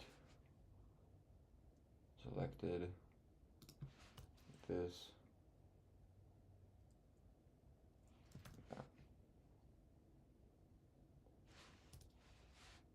And then I'm going to call a tab here as well. Yes, transactions, item search, item number 8. Okay, so that's only going to tab in my first.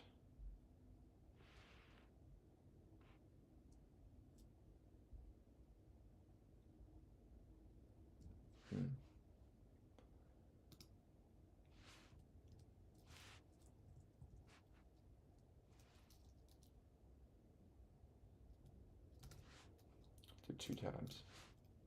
Yes, transactions, item search, 8. Boom, item number 8 selected. And let's do, we need to add a space here. Oh, not there, here. And then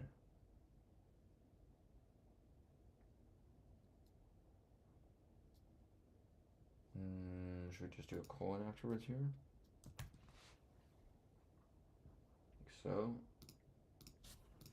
Run yes, transactions, item search, item number 8. Boom. Item number 8 selected.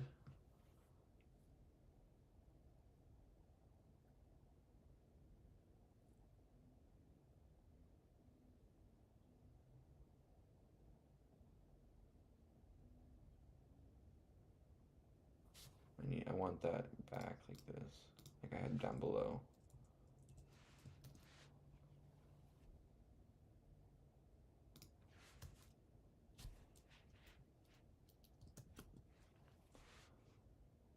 Like that. Okay, that's perfect. Transactions, item search, 8. Just like that. Item number 8 selected. Display, select transaction type. So now,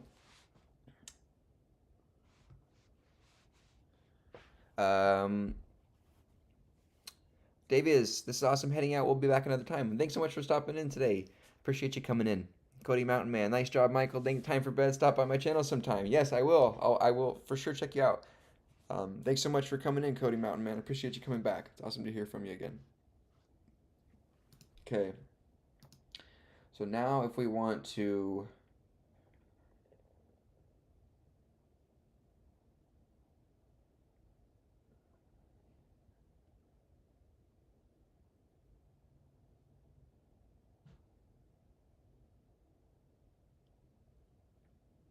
Okay, now we're pressing 1 here. If the user presses 1,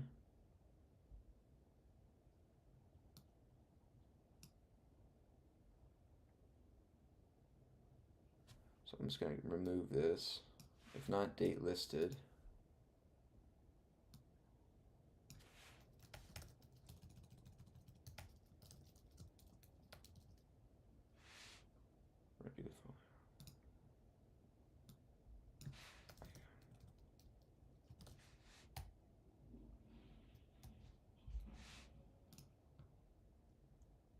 Item number is already for sale. Rajev, I'm working on a project on the side. I just need one to work next to me. Yeah, exactly. Use this as a little, motivational study session together where we're both working side by side. Exactly. Like where, think back in, college when you booked a study room in the library, right? Let's get the lava lamp shaken up here. There we go. Ooh. Awesome. Okay, so calling print here on item delisted here. So if the item doesn't have a listing price, we can go ahead and ask for the listing, go ahead and do the conversion, and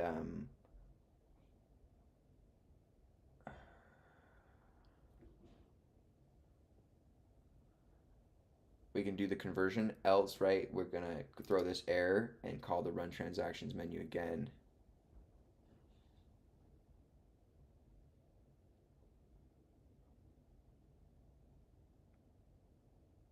Right, so if I press, let's go try this one more time. Yes, transactions, item search, item number. So if I press item number 6 here, we should get the error. No, we got the select. No, so item 6 is selected. So now if I transact this by pressing 1, we should get the error.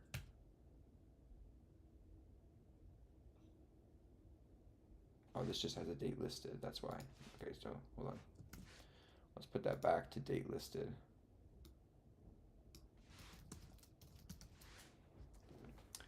So like that. Now if I press 1 here, transactions, item search. If I press item number 6 here, this has a filled in variable for the date listed. So this is already for sale. So we select item number 6. For the transaction type, we're going to say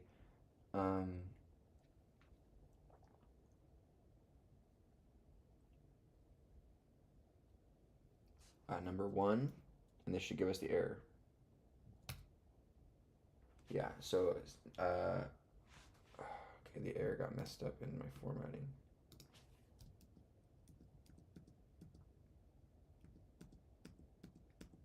What happened here? Okay, there we go. This should just say item, item number, and this should say item date listed, and then this should say date listed here. Okay, now if we run here, yes, main menu, transactions, item search. We're gonna search for item number 6, which has the filled in value, so we get it. But if we do 1, we get error. Item number 6 is already for sale. Already listed for sale. So we don't want to go back to the transaction manager there. We want to go just run the transact item again.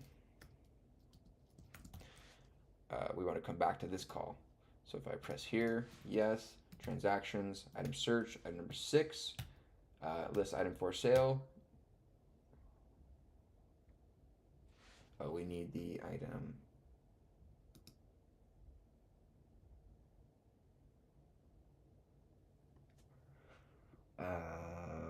We need to do.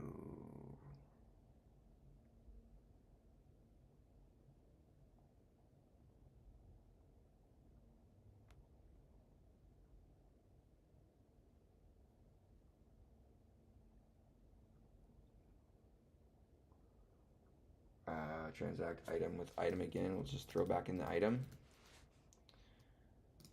So yes.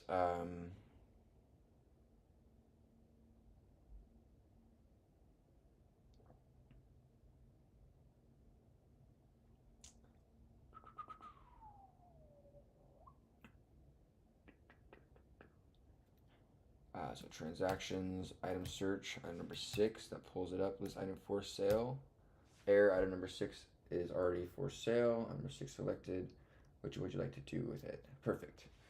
So now, if the user presses 2, we don't have a case for that yet. So we need to establish that case. Quote 2, right?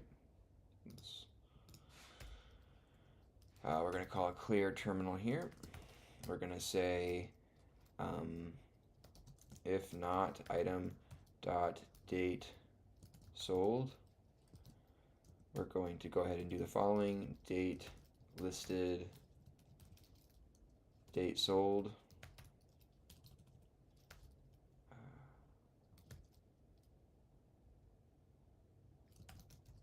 date item sold is equal to, I'm trying to change up my variable names so they don't kind of correspond.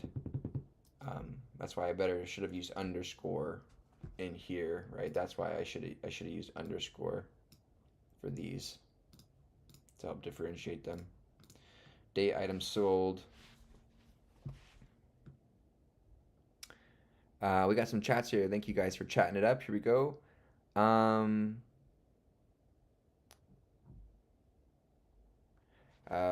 How do I teach myself Python? I know how to learn it, but how are you teaching yourself it? Like, are you learning a vocabulary or just everything it means? Yeah, so I started with Harvard CS50P about 6 months ago. It was my first ever introduction to any sort of programming. I'd never even written or read a line of code before that. It was pretty challenging. I completed it over the course of the summer 2024. I started in June and I finished in August. I took it really part-time. I only did about, a problem set or a week I did about 2 weeks every problem set or every week of the course, week of the course, right? It took me about 2 weeks for every week. And I just did it really part-time, and I took it slow. And then I highly recommend Python Crash Course. So in my Discord link below, I have a Discord link below where I provide all of my study resources that I have personally used so far to learn and teach myself Python. So if you're wanting to follow a similar route, I'm also going to be providing any other resources I continue to use for any other languages down the line. So if you want to follow a similar route to me, I highly recommend pairing CS50P with Python Crash Course Part 1, which is the first half or the first 2/3 of this book. The back third is just practice projects. But I paired this to really solidify that CS50P knowledge and fill in the gaps left by that class. It does have some gaps, in my opinion, that are you need to fill in with, understanding a little bit deeper about like lists and things like that, and how to manage them. A little bit more about classes, definitely more about object-oriented, gives you a better feel in this than I think in the Python and the CS50P, although this one doesn't give you a lot about the decorators used in object-oriented programming, which you kind of need to know about as well. yeah, so highly recommend this. Join the Discord if you want to get access to this, chat offline, and see all my other study resources as well. And I just tell you, I've been streaming and doing this. I've been streaming every day for the past 3 weeks almost. For about an hour, for a minimum an hour and a half, but typically around 2.5 hours. So 2.5, sometimes even 3.5, sometimes 4 hours. And on the weekend, sometimes I do 5 and 6 hours. So I'm really studying and going over this material over and over and over again. So although I'm a little bit slower today because I do have a 9 to 5 job as a chemist. I have a Bachelor of Science in Human Biology and a minor in chemistry. I graduated back in 2021 and I work as a formulation chemist. So I am doing these streams after my 9 to 5 job. So I'm putting in like a good, 12 to like 12 to almost sometimes 15-hour days, it seems like, just of using my raw brain. And I do get kind of burnt out sometimes, but you guys just help make this so much better. You guys just take away all that burnout. Honestly, talking with you guys and hanging out just makes this so much more fun and than it already is. I really enjoy doing this. I treat it as a hobby, so I don't have that burnout. I do have a job in a different field, so I don't have any pressures to grind through this really fast. I'm learning it at my own pace, and that just helps me take the pressures off there, take the nerves away, and then I'm just constantly putting in a lot of hours into studying. So then, yeah, I mainly so far I'm using books. So in the beginning of my streams, I read. Right now, we're reading data structures and algorithms in Python. We're on page almost 300, so we're on page 279 right now. I had to take a little break today because it was getting really dense and I was kind of losing focus. I need to practice my code and work on a project, break it up a little bit. So in the first half we do learning, in the second half we do my projects. And yeah, so if this is something that you're interested in, please join the channel. We're growing really rapidly. I think we passed 650 subs today. So honestly, it's so cool. We were at just past 600 like 3 days ago. So you guys are awesome. Join the Discord so we can chat offline and share resources. And you can share your community resources there as well. We have a couple of current CS majors and people in, masters in CS that have shared their resources and books in there that they have also learned from. So we're just really developing a close-knit community here of programmers of all different skill levels to come together and kind of shed that whole competitive nature and make this more of a fun, enjoyable community. Mahan says, Michael, it was super busy today, grinding back end and front end of my project. I'll leave for bed now, huh? Good luck, and I'm looking forward to seeing the updates tomorrow. Good night. See you, dude. It was so great seeing you.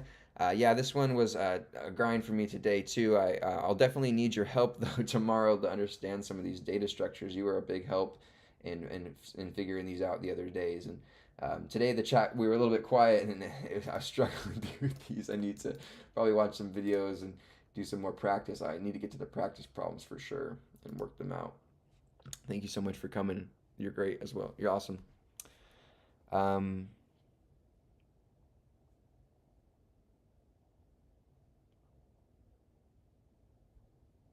um, hey, Gustavo, thanks so much for coming in.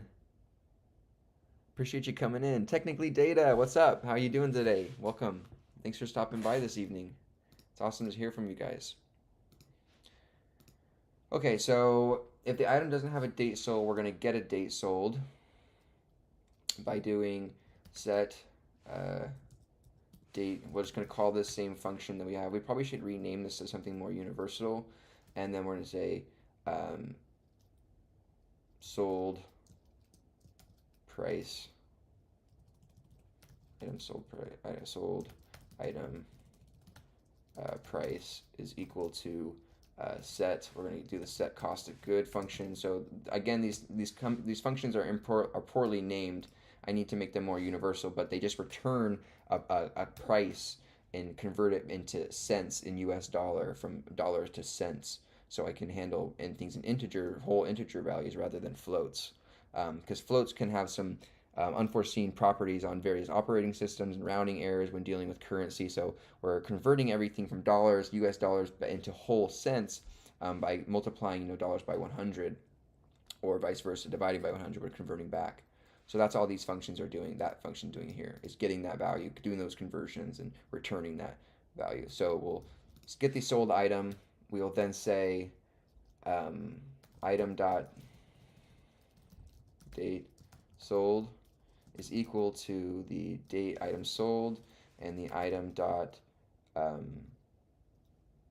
so sold price is equal to the sold item price, right? Those are our two, sold price and date sold. Sold price, date sold, exactly, cool. So else we're going to return an error here. Same error. Item number is already sold. Date sold is equal to item slash date sold. Right? Date sold, perfect. So then we will call the transact item back on that if it's already been sold, meaning that nothing can be done if the item's already sold, right? So we want to go ahead and just call not the transact item again, but we're going to just call back to our run transactions menu. So in case you guys are following along, my kind of methodology for how I'm handling the flow, I know there seems like a lot of functions here, but I have operational functions from 203 down, and I have process functions from 1 to 203. Now I'm treating these functions as basically menu hopping. So I have a clear terminal function in my operational functions down below, which can clear the terminal every time but maintain my data. It just kind of resets and wipes the terminal clean. And I can continue prompting. So I've created kind of like a user interface in the CLI just through some creative kind of programming here and use of functions. So each function is kind of representing a menu in the overall process functions. So I should probably move the transact item up into there as well, because it is technically a menu. So we're going to take transact item and we're going to put it up here into our process functions, like so.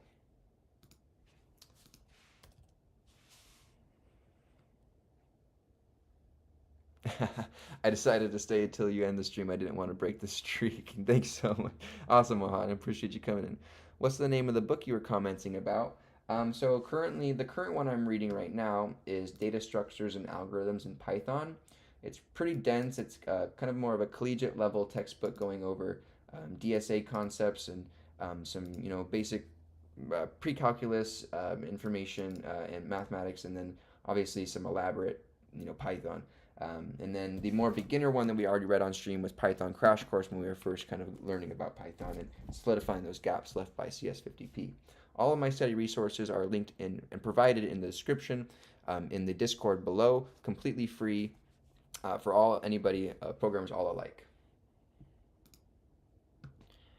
Okay. So we're going to run this guy here. Transact item.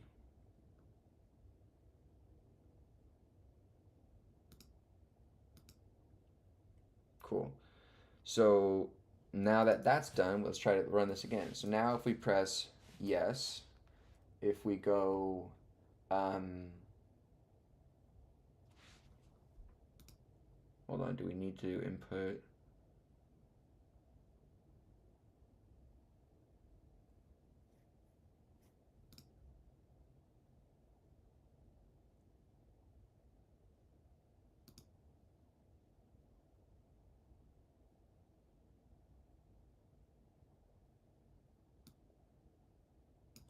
This is going to be run transactions here if it's successful, right? So then else we go back to transact item, else we run transactions here. We're going to call clear terminal, and then we'll call, if we did a successful conversion to sold, we're going to do run transactions as well. So that'll take us back to that menu.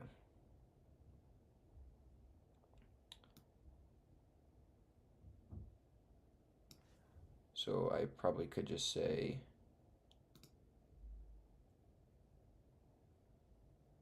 What I could do is just get rid of all of these.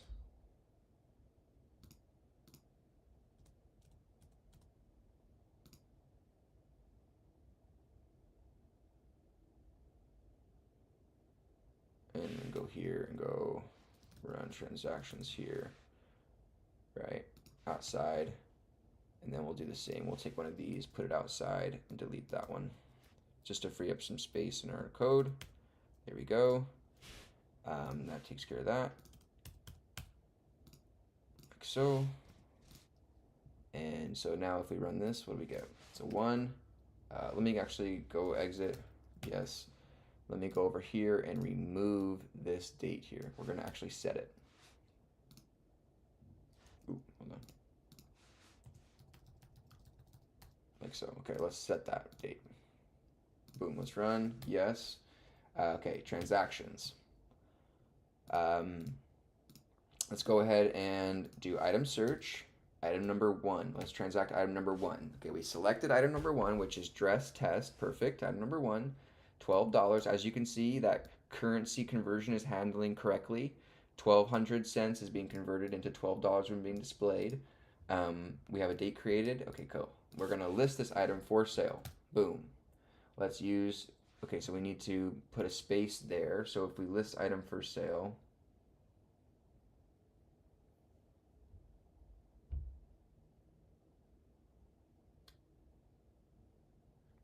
so we're going to print item.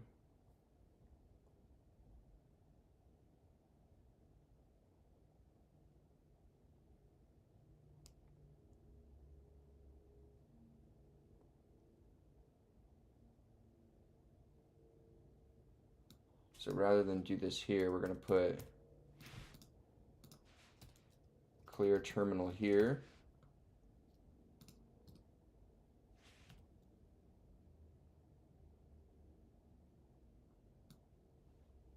Or hold on, we'll put clear terminal up here rather. Wait, hold on, where did I remove it from? There. So let's put a clear terminal out here. Like so. Get rid of this guy. Put a print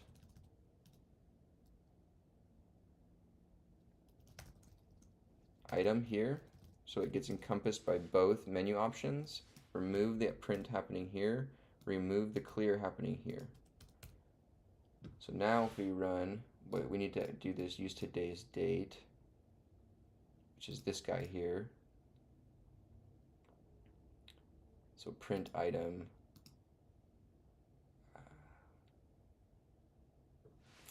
F,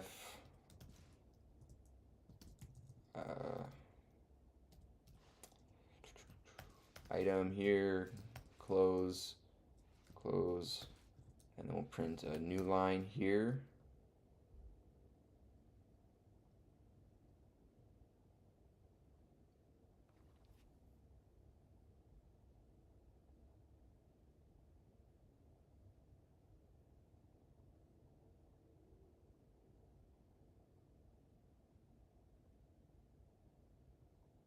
But I'm doing a print up here.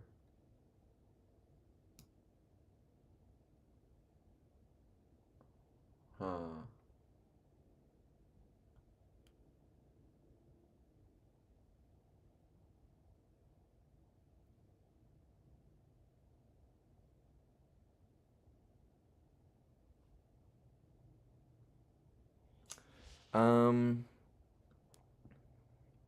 You know what you should do? Take functions with kind of the same functionality and put into another Py file.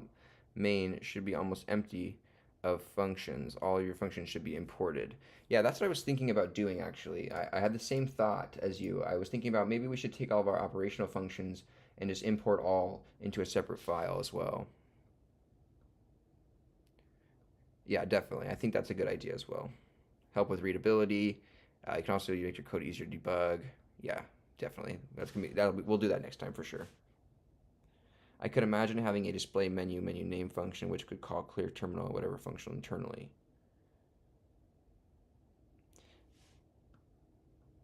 Yeah, exact. So I do have a exactly slow ss low rl. I do have a create menu function which does do these clears happening with the create menus. Um, but I have these. I'm not. So that's what I'm calling this create menu here. But I'm matching edge cases. I have these have to be like um, I've kind of I have to match the case for whatever was resulted from the create menu. So I have kind of truncated this code down significantly here by creating this create menu function. But I have to do all these use these lines of code unfortunately for each of these cases. Now to combine these down, I'm trying here to refactor these down a little bit. So we're creating a menu. If we get the I don't need to print the item, I guess, actually. I don't know why I'm doing that.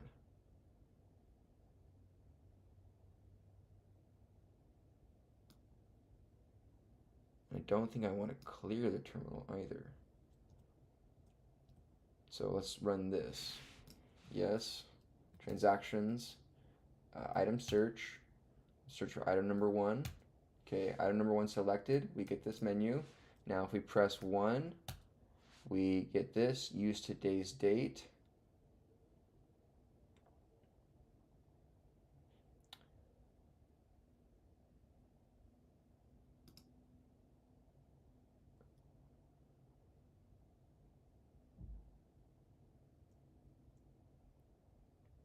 Right, and this will say yes, and we'll say the cost is going to be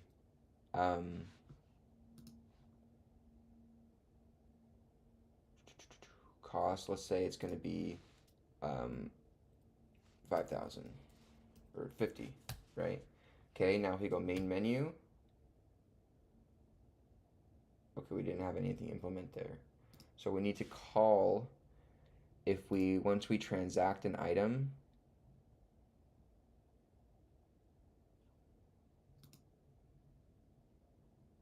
on a successful transaction, we need to, before we clear terminal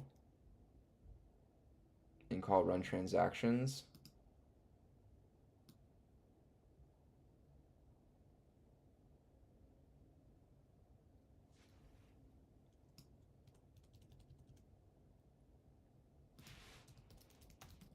put this here, and before we clear terminal, we need to call a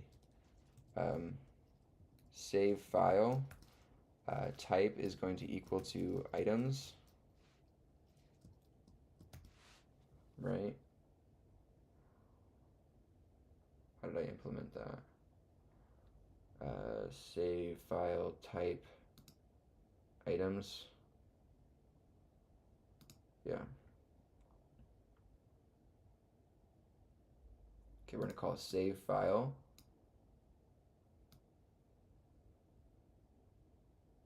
So we're going to take these two as well, put them here as well. So boom. And then we can remove this guy.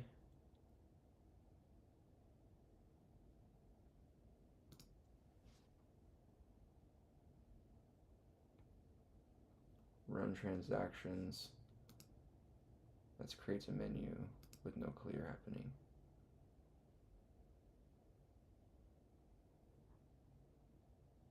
I feel like we're calling clear terminal a lot.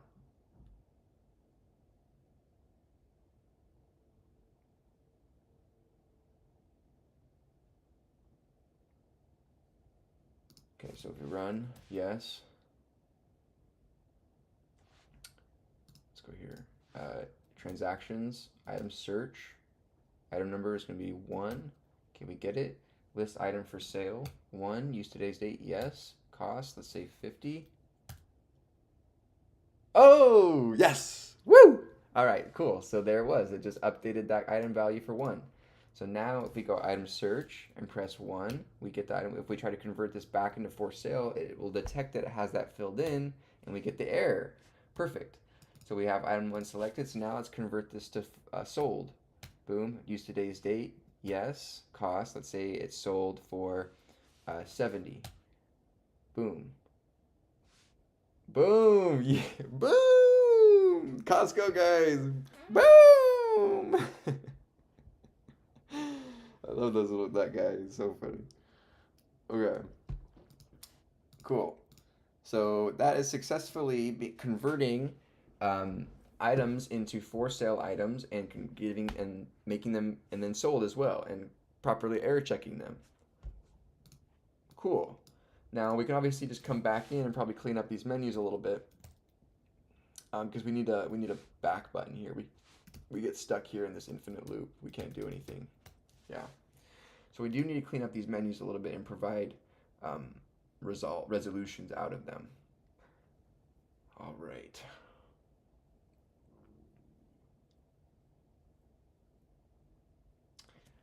Awesome. If this is something that's interesting to you guys enjoy, and please throw a like to the stream. It really helps to get other people to also join and get fed into the algorithm of the YouTube. We are getting picked up by it, so we've been growing really rapidly. I really thank you guys for following along with me. So if this is something that you're enjoying, please like and follow along. I stream every day. I try my best. I have a streak going so far. So yeah, I appreciate you guys joining me today.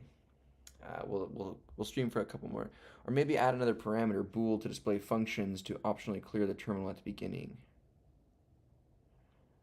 or maybe add another parameter to display functions to optionally clear the terminal at the beginning. Not sure what you mean by that. I started teaching myself too, but I'm a beginner. Yeah, me too. I started about 6 months ago, and I've been teaching myself little by little, day by day. It might seem that I kind of am deep into it, but I'm doing pretty basic stuff, which is calling functions, object-oriented programming, using classes. So I'm not doing anything really too advanced in this, but just all of these more beginner concepts together, you can create a pretty elaborate program that can do a lot. So we're not doing crazy advanced things here, but we are, managing a system here in some sort. So it's really cool. Little by little, day by day, we've been able to add feature by feature, and the next thing you know, you got a whole project coming together. So appreciate you coming, King of Desert. Thanks so much for coming.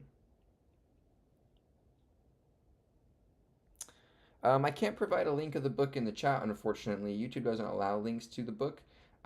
This is Data Structures and Algorithms in Python. You can look this one up online. Just look up Data Structures and Algorithms in Python directly into Google. It's by um, someone else named Michael as well. Forgot their last name, but or you can just join my Discord and get access to all of my resources and PDFs and everything in there. I provide it in my Discord, linked in the description. Like a line at the beginning of the common menu display functions if clear terminal. Oh, like a menu to if clear terminal. Why would I want to like what kind of purpose would that serve SSLow? I'm not really following like what it would really accomplish.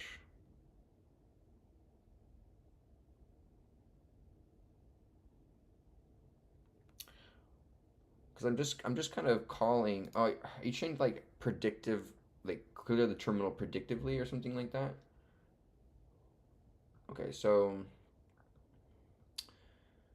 we have our run transactions menu. So main menu, if we that allows us to go back. Um, we don't have an option number 2 here yet, so we don't need this. Transact item. So we need to go back to main menu here.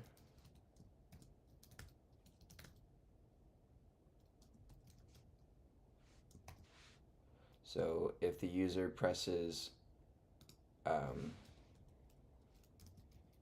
case is quote 3 would be right, what did I do here? If they clear, I just ran run system.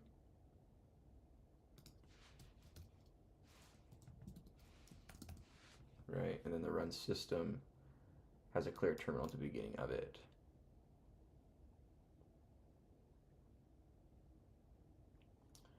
So if I go here, yes, transactions, we can go back to main menu. No, that doesn't work. So transactions, if the user presses 3, run system.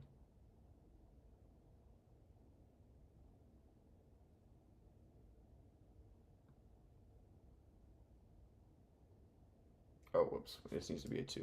That's fine. Okay, yes. Transactions, main menu. Cool.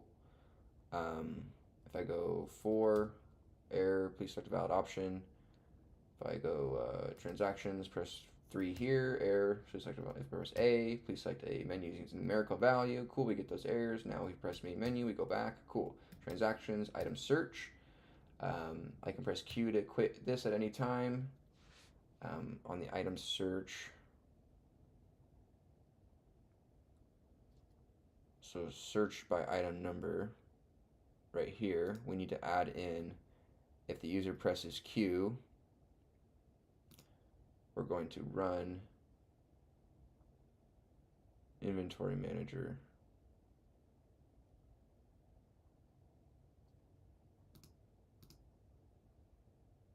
Brings us back to inventory. We don't want to do that. We want to run back to not inventory manager, but to run system and call back to main menu. If we call this, yes, go transactions, item search, press Q. Okay, we go back to the main menu. Transactions, item search. We'll say to quit. Rather. Yes, transactions, item search, press Q, perfect. Items, transactions, item search. We press item number 1. We get item number 1 is selected, which is currently for sale. We press 3 here. We go back to the main menu, perfect. Transactions, item search, item number 1, we select it again. If we press 2, we get that error, so that's currently not working appropriately, so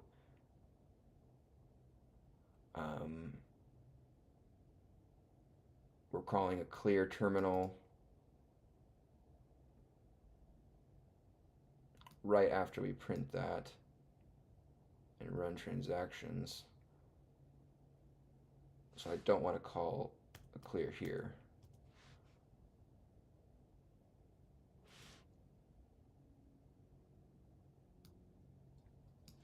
I don't want to call it clear here. I need to call it clear here for each of them. Like so, like that one that's down there. Perfect. Like that.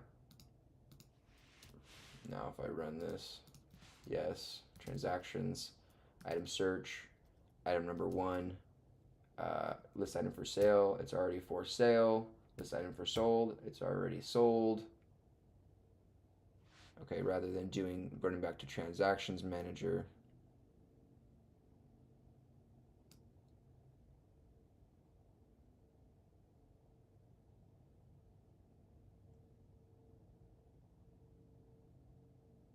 else we're going to call transact item on item, so we can get that error message again, just like we did before. So 1, yes, transactions, item search, item number 1. If we press 1 here, error, item number 1 is already for sale. Date listed equals that. If we press 2, transact for item to sold, it says item number 1 is already sold. Date sold equals that as well. Perfect. Now we can go main menu and go back. Woo! Awesome. We added that feature. Sweet, sweet, sweet.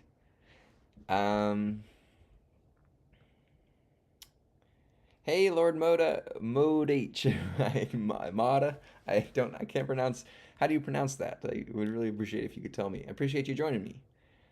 So to add the option to clear the terminal or not based on another parameter. Gotcha. Would make it more flexible. I don't know. Okay, cool. Yeah, that sounds interesting. Sorry, I was grinding through this. I was working through this. I didn't see your comment. Appreciate you joining me. Welcome, welcome. Okay, transactions, item search. We press ABC here, right? Please enter an integer. If we press item number 100, not found. If we press item number 4, boom, we get that one. So now let's try to convert item number 4. So if we do list item for sale, use today's date, yes. Cost was, let's say, $1.50. So this will convert that over. Boom, yes, right there. Nice, nice, nice, nice, nice. All right, now keep an eye on item number 4 here. We're going now, actually, item number 5. Keep an eye on item number 5. We're going to do item search, item number 5, list item for sale. Yeah, we'll use a custom date this time. We'll say it's sold back on Halloween, right? And it cost us, let's say it cost us $3.72 to be, let's say it cost us, no, $100.43, like something really odd. Boom. Boom! That, yay! Nice. So that added that in. Awesome. So right, this is converting that into cents, $100.43, a total of 10,043 cents. Awesome. And so now if we go item number, item search, item number, keep an eye on item number 4 here. Keep an eye on item number 4. We're going to convert this to sold. Use today's date, yes. Cost would be, let's say, $4.32. Right? Boom, that got updated just like that. Awesome, this is so cool. All right, nice. So now what I think I'm going to do is now I can actually add in an additional parameter. When an item gets sold, I can add an additional parameter to it to automatically calculate the revenue associated with this item. We also need to keep in track if an item is sold, we might need to add in maybe like a shipping charge or some sort of discount applied. So we might want to keep that in mind as well for converting into a sold item as well. So, but this is a good start for now. We got this successfully working, and now we can use it as from here and further expand on and add in additional attributes and features and various business things to record. So it's really cool. All right, I'm going to go ahead and call it for today. We streamed for 2 hours and 48 minutes, so just over 2 hours and 45 minutes. I really appreciate you guys joining me today. Please join the Discord link below if you want to interact with me offline. I also provide all of my study resources down below in the Discord, and we can all chat there as well. Thanks so much for watching, and subscribe if you are, enjoying the content and like following along with me here while I do my studying and learning. I really enjoy learning alongside you guys, and thanks so much for joining me today. I'll see you tomorrow at the normal time around 7 p.m. PST to around 9:30, 10 o'clock, sometimes even 10:30 if we're really, really grinding away.